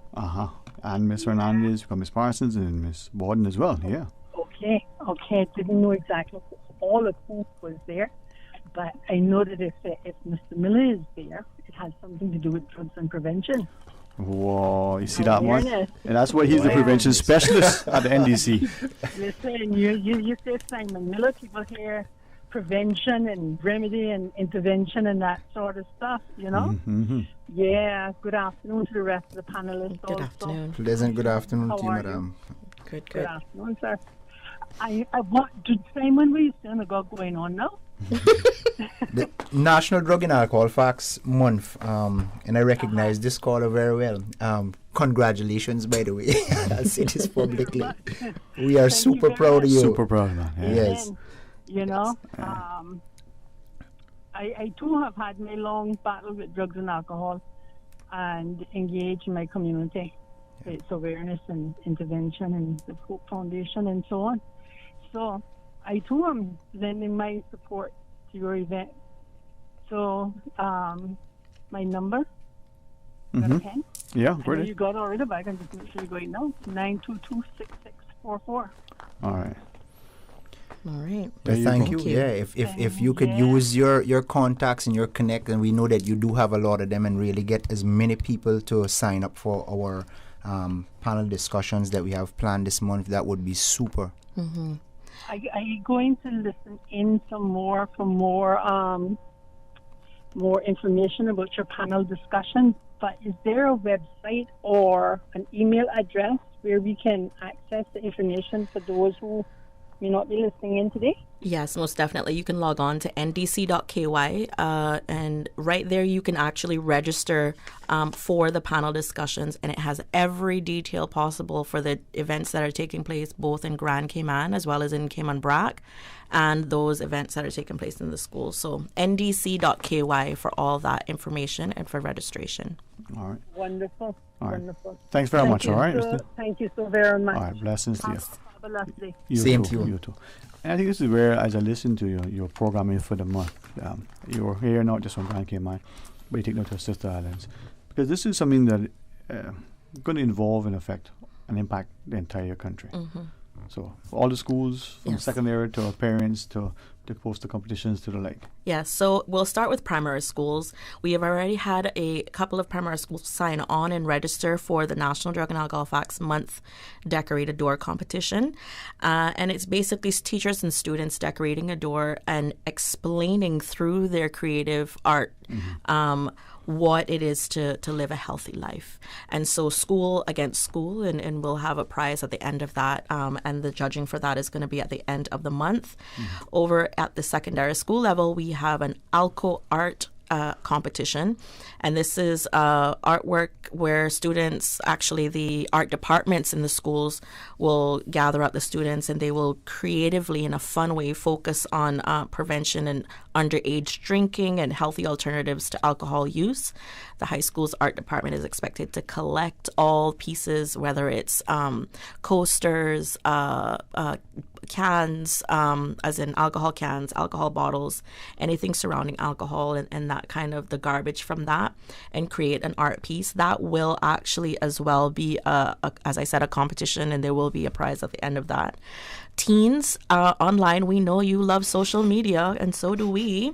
So we will not forget about that aspect. Please go on to Instagram, create a photo showing us what your natural high is, and you will ensure to place the hashtag #MyNaturalHigh on there and tag us in that. You can also log on to ndc.ky to get all the information, the guidelines, the rules, etc.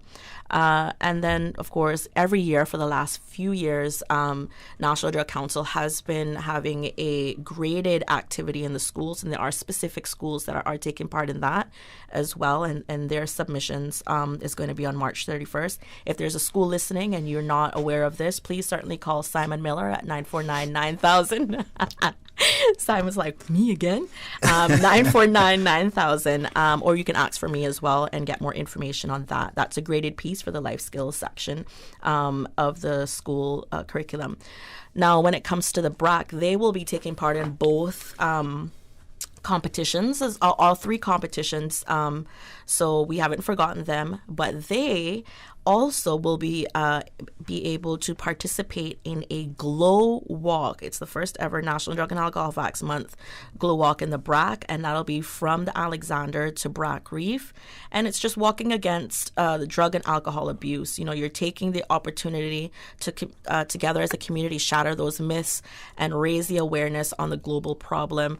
You can certainly contact Kino in the BRAC, and again, our information is online. And that also over in the BRAC is a beach cleanup, which will take place on March 13th. Again, that information is on ndc.ky, or you can contact Kino Daly for more information. He is our main man over in the BRAC, so he has all the information and details on that. We do require people to sign up.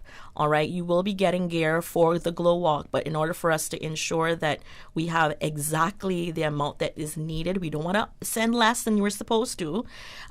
We want to make sure that you get your pieces, your glow products over there. So please call Kino and get signed up as soon as possible. Now, in regards to the chat session, that'll take place on March 15th and March 17th. And again, like Mr. Simon said earlier, there is a panel of over 12 people. We'll be talking about a range of topics, from, you know, details about the brain, addiction, marijuana, vaping, more details on how you can, you know, speak to your teens or children if you know that maybe they have friends that are, you know, partaking in these activities. Maybe you're unaware and just want to be educated on these pieces. You know, certainly those people as well who work in, you know, who are youth workers, who work as caregivers for teens and children, parents, grandparents, educators, etc. That you have to register. Please log on to ndc.ky. You must register in order to participate. And that'll take place from 5:30 to 7 p.m. on the 15th and the 17th. You can sign up for both, or you can sign up for either, whichever you choose. And again, that is dedicated to the adults in the community. So definitely a wide range of events that will be taking place for all ages. Well, the month is long, and if we can be around to help you, well, that's it. As we close out our discussion, only if you wish to have a quick closing comment. Anything you want to say to any of your listeners? All right, well, Mr. Miller, as Ms. Hernandez was sharing. Sir Sterling, I want to thank you again, sir, and encourage everybody to visit the website, ndc.ky, register, encourage your child to participate in one of the competitions, and we thank you. Yes. You and your team, sir, for once again giving us this opportunity. We're honored, and we're thank you. You know, just glad that we can offer this anytime and help our country to be healthier, stronger, safer, and make wiser choices. All right. Yes, most definitely. I'm gonna pause and take a break. When we come back, John Moore comes in the studio with us. You know, lucky he'll take over and host, and I can just learn. Get a chance to focus on our youth parliament. You know, no election that matters. That's good. We're gonna pause and take a break. When we come back, more talk today. Today's biggest news. Radio Cayman. It's only two species that we have, on the Generations present. Your voice, your choice. It is in the best interest of the people of these islands. Local, regional, international. This is Headlines from Radio Cayman's newsroom. Today's biggest news. With your latest headlines, I'm April Cummings. Just an hour to go before the deadline, we've seen a steady stream of candidates nominated throughout the day today at the 19 nomination locations. In just the past hour or so, Kenneth Bryan and Frank Cornwall were nominated for the Georgetown Central constituency, Austin Harrison Prospect, and Osborne Ozzie Bodden in Boddentown East. And in Northside, Ezard Miller. I'm looking to go into the government either as Premier or as a Minister, but it depends on what the coalition is. If it represents the things that me and the People's Party stand for, then we'll be happy to join up.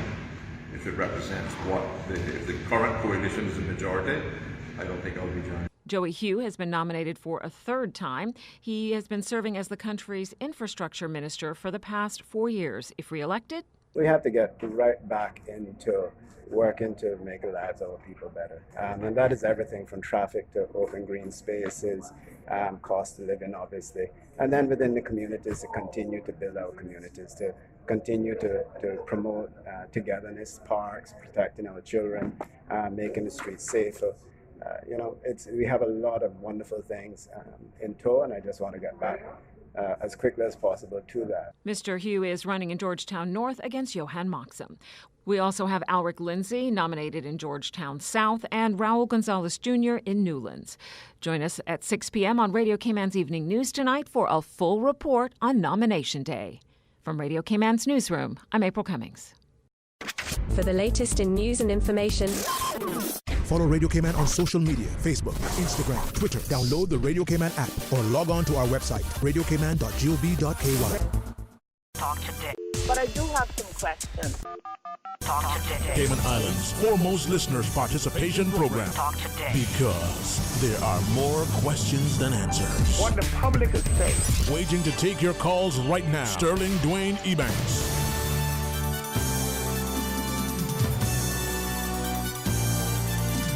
Hey, good afternoon. Welcome back, and thanks for joining us. And I hope that your day is getting better as the minutes and the seconds roll on. Not I got bright enough shirt. There you go.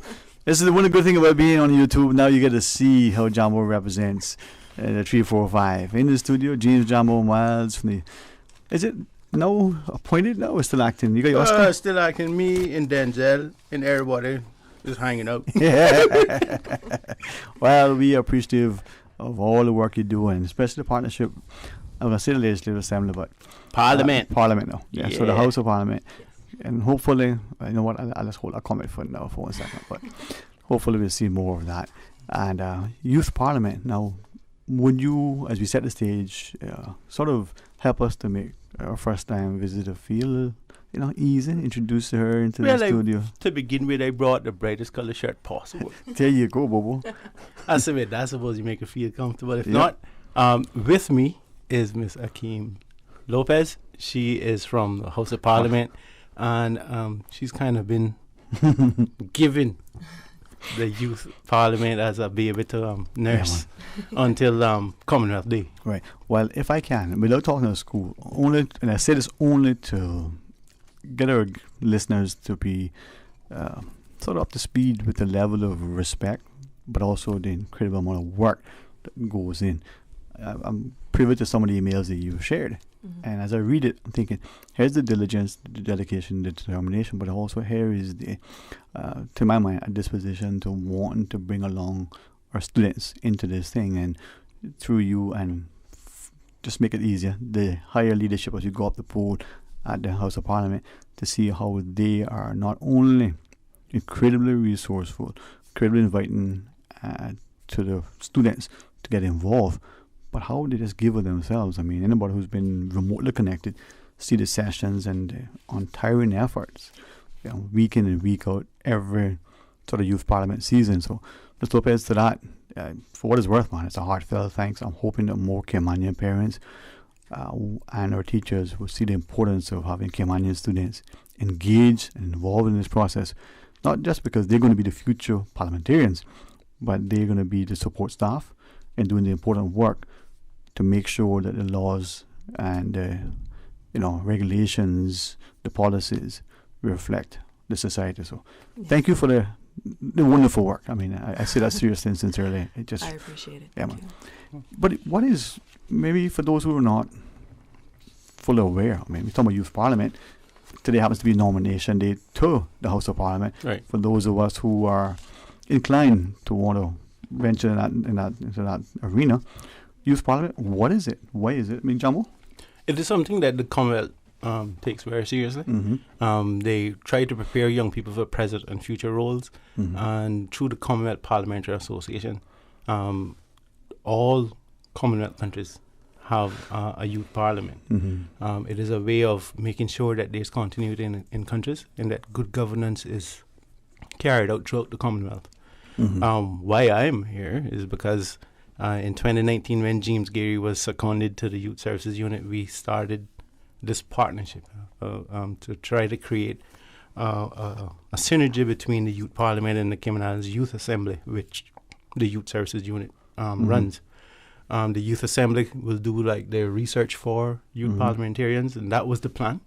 COVID changed a lot of that, but I'm here to stand true to the partnership that we started in 2019 to help to promote the youth parliament and to amplify youth voice in the Cayman Islands. And that Ms. Lopez, who was first time to media, is not being thrown in the deep end. Thank you for that, So man. I'm here for support mostly, but if she needs me to do most of the talking, I'm willing. Well, if it's of value, as long as they allow me to sit in this chair, if I can help, not just with promotion, but I'll say publicly, I have my views. I'm not going to be dogmatic, but I'm not shy about what I got to say. I believe strongly in unity, in bringing this country together. If you're not prepared to lead, follow, you need to get out of the way. It's just my personal philosophy. In the kitchen, they say many hands make light work, but you shouldn't forget too many cooks spoil the broth. So if you're not there to help, don't get in the way. Don't get in the way. I mean, and that is not to offend anybody, but people take up space, and they take up space in the wrong place in the wrong time. If you can't contribute, then you're part of the problem. But that's just me, right? Not political, just an ethos. So God is saying how it is. Yeah, just say it how it is, boo. But I'll ask you to share with us as you wish, right? Maybe before I ask the next sort of 3 questions that I had prepared. Ms. Lopez, is there anything you want to maybe share with our listeners? No, just okay. Well, let me ask then. Selection period and the like, right? So how are students selected, and then of course who's eligible, what age, what schools, because they say youth and I'm thinking, hey, that's me, but me too, but then they roll me and you out, they say no, you're just a little tiny bit above they go into the schools, all of the schools, and colleges. Okay. The Commonwealth Youth Parliament is now targeting age 15 to 25. Okay. Our Cayman Islands Youth Assembly is also age 15 to 25. So there's synergies that are already happening. Whatever we offer in terms of training at the Youth Assembly, we're looking to offer as training for Youth Parliament, and then the parliamentarians will get all the other parliamentary training that the Youth Assembly members would not get. Okay. Unless they wish to join the Youth Parliament, then it's up to them. Yeah. So we saw the synergy of getting young people ready for not only the display on Commonwealth Day, but for learning the roles and saying, if I aspire to be a parliamentarian in the future, I'm getting the practice in from now. So who is eligible? So we know 15 to 25, you go into all the schools and colleges, and if you fall within that range, so whether you're home school, whether you're private school, whether you go into the government school, whether you're in Grand Cayman, including West Bay, whether you're in Cayman, all of the schools are eligible. Right. Age-wise. Eligibility, I mean, they just Caymanian, it doesn't matter. Right now is open. Okay. I would suggest that we start to say Caymanian. I thought we should definitely begin in, but right. Anyway. But it is not my remit. It is something that the Parliament will have to address. The Youth Parliament. And the Parliament itself, who hosts the Youth Parliament. So those 19 jokers that we elect every year, those are the ones the Parliament want? Right. Okay. They actually do a lot of the training. They come alongside, along with the staff at the Parliament, to offer the training and give guidance on which laws that their motions will affect. Strangely enough, the reason why is that this weekend, being what it was, right, had an interesting conversation with some politicians. Let's use that term loosely, right? And publicly, what they say and what they say privately, sometimes there isn't one the same, because we've got to be respectful, right? But the notion, as one commented, if in our development of our people who we're not putting, as you just shared, I think, responsibly, Caymanians being trained into the Caymanian Parliament, then how do we expect Caymanians to eventually take over? Not saying that those who are not Caymanian may not want to be, not vested, not have the interest, not have the love, not have the ability. Right. But if your own people don't necessarily get a little job at it, how does that work? Stab at it. Yeah, that's just what I'm thinking. I think for the most part, the youth parliamentarians are Caymanian. There are very few, especially those that are in the private schools. Private school population is predominantly non-Caymanian, so if you're looking for participation from them, chances are. Gotcha. No, so that's just the nature of the pool, but it can be encouraged that those are. Okay. So it's open to all, which is great. There are things that we can massage and maneuver to ensure. Because for me, it's about, that's why I talk about. Because you don't want people just coming to pad their resumes, rather than to use this opportunity for a select few. Right. To have it prepare them for their passion or their desire. Right. Or who knows? They may never realize the importance of it or realize the accessibility of it. With that in mind, then, again, to go back to eligibility, so it's all encompassing. The selection. Teachers? I mean, who selects? I mean, how is... just re-emphasize that for me. How is that prospective student selected? And then, of course, how many? But first off, how is it selected? If you're going to run the 100-yard meter, first off, you've got to be able to run. Right. And then you got to probably run a certain time. That's just what I'm thinking, right? Yeah. So in this case, how does that selection period transpire? I think the selection process is shared with schools. And because there's no stipulation about status, and any young person age 15 and up can... So the teacher can decide who the teacher likes? Teachers can decide, principals can decide. They could have a selection committee at their school to decide. And it is not necessarily based on the desires of the young person or aspirations of the young person. The teacher's perceptions and preferences and the like. But there might be some. Right. That are already mentioning that they, from school elections, when they're running for school council and stuff, that they intend to be representing a body for the rest of their life. If it's not school, it's somewhere else. Right. If you see a young Caymanian with those proclivities, please afford them opportunity to be part of the youth parliament. It's just natural that that person should be selected. So for this, how many? Because the first 11 football team has 11. Team has a maximum number. For this, what is the maximum per cohort of the youth parliamentarians? I think it's 20. Yeah, I think. But I can let the parliament people answer that one. I think it's 20. So how many students participate? Yeah, the maximum number that you I believe the max is 24. And right now we have 22 students. Right. Yeah, I thought it was so many in a reserve or something, but so it's 24 is the max, right? No, because they actually they do all the roles. Yeah. Not just as elected representatives. Right. They do the speaker, sergeant, all of those roles. So it's mimicking the complement within the legislative assembly. So 24 maximum students, and you've already have 22 of those 24 selected. All right, and then, even though this is probably after the fact, but names go forward from the various schools, and then they're vetted, for want of a better word. Yeah, and I think it's based on participation. They have weekly meetings, sometimes twice a week, most times twice a week. All right. And from there, you decide who's going to be part of the youth parliament. As we talk about the youth parliament, because for me, this was probably been something great to see more of us when we hear people, parents, teachers, as well as politicians talk about civics. This is a great aspect. Anybody who's been involved in a kind of service organization, whether they follow Robert's Rules of Order, it can be daunting, but as you get comfortable, get knowledgeable about the process, it becomes a little bit easier. Time management becomes. But then when you get down the road, looking at career choices, potential wanting to serve your country, there's a less than an intimidating spirit between, you feel that too? And when we go through that whole process, let me ask one other question before we go to break. The youth parliamentary year or period is from when to when? For those who are not listening. It starts along the school year. And it ends on Commonwealth Day. Okay. So this cohort that we're selecting, already been in their training. From September. Right, and they're coming on. So when we come back from the break, tell us what's going to happen next. When is Commonwealth Day? If we're not sure, maybe that's be another day we'll change the name of it. I don't never know. Politics changes all the time. When we come back, let's talk more about it and the importance of it. Ms. Lopez, would you be, as you are willing, share with us about as much as possible? All right, I just love this process because you get informed, you get educated, we see the passion, the enthusiasm. And if I can say this, that warm, nurturing, encompassing, loving spirit that Menevera does, give to our students in order for them to be that much better. All right, talk about Youth Parliament when we return. Please stay tuned.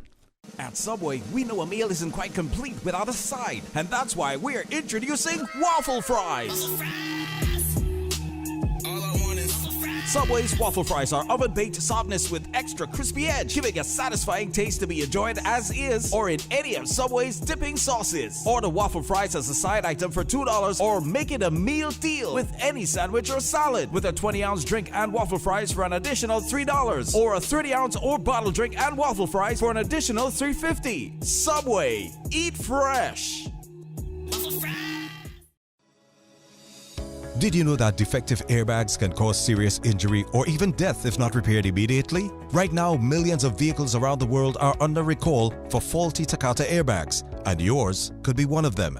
At Vant Motors, our priority is to make sure the Toyota or Ford you drive is safe. So we are offering customers a free, fast and easy airbag swap out if your vehicle was manufactured in 2016 or earlier. Find out if you need to have new airbags installed by emailing your Ford or Toyota vehicle's VIN or vehicle identification number to service@vantmotors.com or stop by Vamp's Service Center or call us at 949-2245.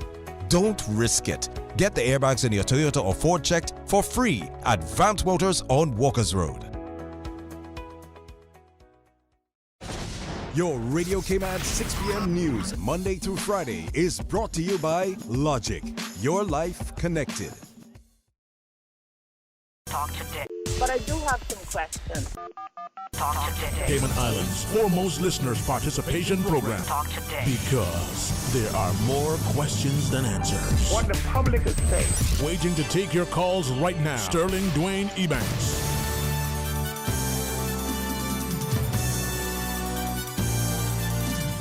Hey, good afternoon and welcome back, and thanks for joining us. And if James Jambomas doesn't mind, you and the entire team at Youth Services Unit and all of our youth workers collectively, the service that you give to the country, that, you know, we use it so much it becomes a cliche over and, you know, above and beyond, but it's every day. But in particular, the work with the culinary program and the work with the Youth Parliament. Hey, thanks very much, man. I hope I can say that with the level of love. While we do now, let me shout out all the social workers. There you go. Because March is also social work month. And I want to shout out all the people in human services, which includes my YSU A team, which is world class already. Mm-hmm. I don't know, the rest is working towards world class. They already world class. Yeah, shout out to all of them. Thank you for the that, whole man. month. Yeah. Because I might be on again, so that's supposed to take up for the rest. It started on March 1st. So. Thanks for sharing that, man, because we don't see, unless we're very close, the immediate and almost endless efforts. We see the complaints, we see the shortcomings, we see the things, but we don't see that constant try at making it better. And then, you know, so thank you for that. But equally, from the House of Parliament, Ms. Akeen Lopez. Now, I was trying to find during the break where I wrote down your official title. It wasn't that hard to read, but if you want to share. I'm Parliamentary Officer. Parliamentary Officer. Yes. I knew it was easy to write down, yeah. Maybe we'll talk about that. But this is important because I think just the protocols of entering, House of Parliament, the Legislative Assembly, not meaning different. I'm getting used to that. There was a time not long ago, I would just walk in there, the front door, you come in, you wipe your feet, and you went to the right because that's where the space was, and you asked for your laws, you get your thing, and then the members invited you to the left and you went around, and then if you went up to the gallery to watch, you dressed a certain way. If you went through to the chamber, you dressed a certain way. Now there is, you know, the security, not like the courthouse, but the security, and there's the protocol. So we get into a point where there is this level of protocol, and to get people to that space where we appreciate it, man, it means a lot when you become part of that process. If I can then ask of you, Ms. Lopez, the training that they've went around, and then Jambo equally, you know, Commonwealth Day is coming up, what's going to transpire? I know there's usual, but go ahead, share with us. Well, the public need to be seated by 10:15 on Monday, the 8th of March. Which That's is Commonwealth Day. Yes. You can expect good deliberations from the young people. They've been prepared by the staff at the Parliament for a good delivery. You should see it live on CIG TV, and it will most likely be carried live on Radio Cayman as well. So I'm hoping that all of that happens, and it amplifies the youth of the voice of young people in the Cayman Islands, so everybody can hear what the young people are up to. And if Miss Zena doesn't mind, and I hope she'll forgive me, but we know the Saturdays in particular. I mean, her and you guys, staff, and our sitting MPs as well, they come and they train, they offer up words of counsel, but it's a lot of work that the general public probably isn't aware of. And I can only imagine, sometimes working with children like herding cats, but once you get them to a point where they start to get it, you know, the young boy who's trying to take a free kick to the young lady who's dribbling to try to figure out, you know, the first couple of times mightn't just work, but you work with them, you nurture them, you encourage them, you know, by the end of the season, No, body. they're really good. They're good. We have some strong debaters. All right, yeah, man. So then we ask, when I mean, well, actually, there's a topic assigned this time, right? You want to share with us, Ms. Lopez? Just draw the mic a little closer to you, so that okay. So this is what their motion is, or well, tell us about it. Yeah, there's two private member motions that they have. So number one is implementing a website and application for promoting amenities and resources that benefit the Cayman Islands community. And the second is for the moratorium on importation of vehicles. I'll put a moratorium on importation of vehicles. Again, very timely, topical things that we've even heard members in the past moot. Members of the community equally questioning, well, is that something and how? And here is our, an opportunity for us to hear a voice from our young people. Listening to them, well, watching them, it's inspiring. It's also indicative of issues that they're facing regionally as well as globally. So, Jamo, ought to be fun, eh? Yep. So get there early. There's not a lot of seats in the gallery, so. Ms. Lopez, with that in mind, then, for us, well, my perspective, if we were coming to watch this would be very much like us going to watch a sitting of the Legislative Assembly of the people we've elected. So the same sort of dress and protocol? Yes. Okay. What is that for those of us who are unsure? I mean, can I come in with my hair like this? I mean, my shirt like that? What is the dress code, and where can we sit? Everything remains the same. Okay. So there will be parliamentary staff there to guide you as to where you need to be seated. Dress code, again, remains the same. Fully. Yeah. It's amazing to watch the youth, from the speaker being appointed, to all of the other posts there from the sergeant, and they get to use all of the accoutrements and paraphernalia that the parliamentarians do as well, right? Yes. To feel the mace, to see the I want to say sword and everything. Yeah. Not the pomp and circumstance. I don't want to say that because that's not for me. But it's the whole regalia. It's the whole thing, right? Yes. It can be for some of us, man. It can be inspiring. But I think it's fitting because we really need to prepare young people for these roles. Leadership is not ever going to go away. So it makes sense we get them used to roles. So when they actually run to become members of parliament, they're not rookies. They have had some experience. They know what it takes to draft a law. They know what it takes to vet a law. They know what it is to change a law, and all the research behind it as well. Yeah, man. So. And maybe there's an appreciation for what it is that we're asking of those we've elected to high office. No, because a lot of people assume they're just taking up a big salary and not doing anything. But if you really see what it takes to just get a motion on the floor, and then to change a law, you would see why. But even so, right? Even getting a motion, getting it accepted, if it isn't then gazetted, it goes to the next part. Or if the government has to come back and bring it as a bill, right? You could successfully get it sort of approved by the House. But if the other part doesn't transpire, it's all in for naught. Right? The law isn't amended or the law isn't adopted or whatever that thing is, right? So we don't appreciate it. And then maybe, again, I say this carefully not to disrespect us as the populace, but sometimes the demands that we place on those we've elected may be important to us, but how much of that is impeding their ability to focus on policy is there. And of course, I have views on how do we expound on that. Well, maybe in a different forum, how do we expand on that? Well, maybe there's for different audience, but again, this preparation is excellent. So two private members' motions. Yes. Nothing from the government to decide. No. Oh. Government busy defending the private motion. Yeah, man. It's going to be interesting to see how it plays out. That's our challenge, I think the one about important cars could be a healthy debate because it really touches on economic. There's social implications as well. Yeah. Economic. We grapple with the traffic. Yeah. And if we are to propose a solution, it has to change somewhere. Right. So they don't care how much roads you have. If you keep bringing in cars, they can fill up the roads. Use of it too, and tolls may not necessarily be the answer, right? I mean, Saturday I ended up being on the road at a time that I've always avoided, but unavoidably, I couldn't on Saturday because I didn't have the use of the police helicopter. Apparently, it was ferrying somebody else to Jamaica or something else. I'm not quite sure what the role was this time. But one of the things I'm hoping that is being measured is the effectiveness of the free shuttle. Yeah. To see, well, you can move around town easier now because there's a free shuttle of people move. One vehicle moving a lot of people. But then again, we're not going to cruise ship either. So before, what used to cause a lot of downtown clogging was pedestrian traffic from the cruise ship. It was hundreds and sometimes thousands of people. You could move. So it is measuring during a time where... For those of us who have traveled to... But I think it is making a difference. I hope somebody's measuring it. Yeah. To those jurisdictions where there is a properly structured, organized, scheduled, safe public transport, they found that, okay, you just don't hop in your vehicle and get there right away, but you can get there in a timely manner, in a safe manner, and it's reliable.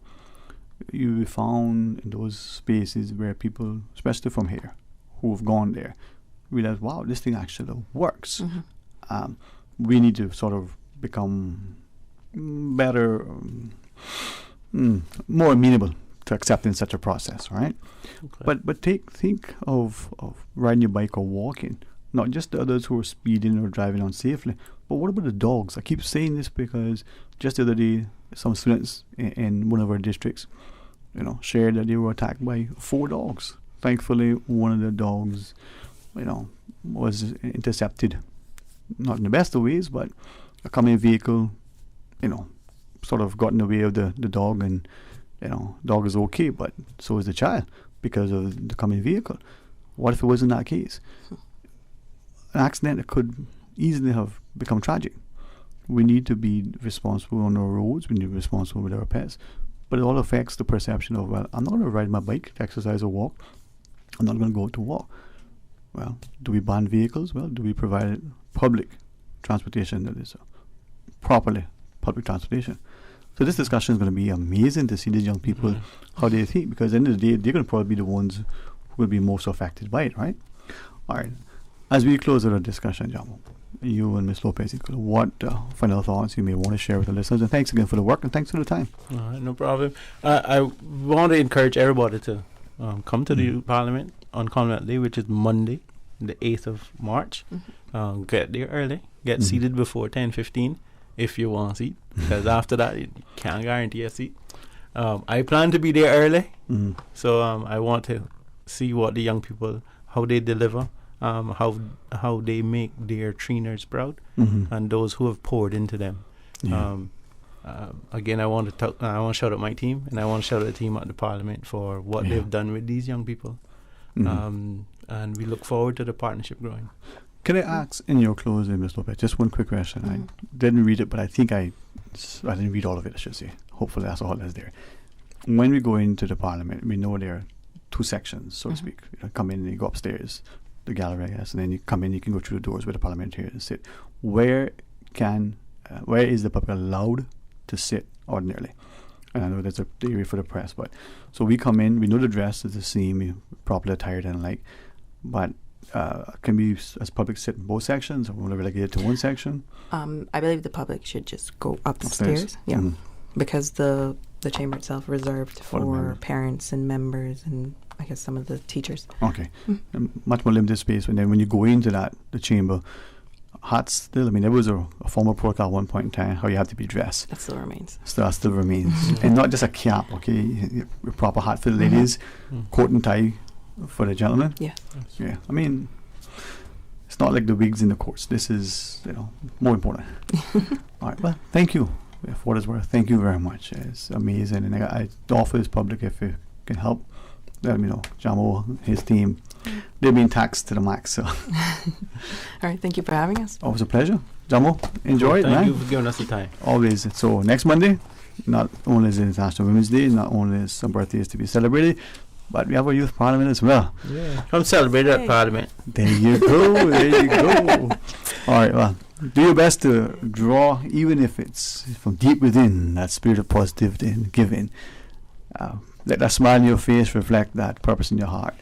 and let this, next few weeks of political campaigning for our House of Parliament as we return, 19 members, that we do so with great respect, very prayerfully, with great thought and consideration, and as we pray for those who are elected, that they serve with a sense of humility, honesty, and integrity, and us as voters, that our expectations isn't personal, but is for the betterment of our country. I invite you to join me back tomorrow for more Talk Today after midday news. Trust and pray that we'll always be better as the day rolls on. Until then, be blessed. Talk Today is brought to you by Subway, open 24 hours in Countryside, Anderson Square in Georgetown, and Centennial Towers in West Bay.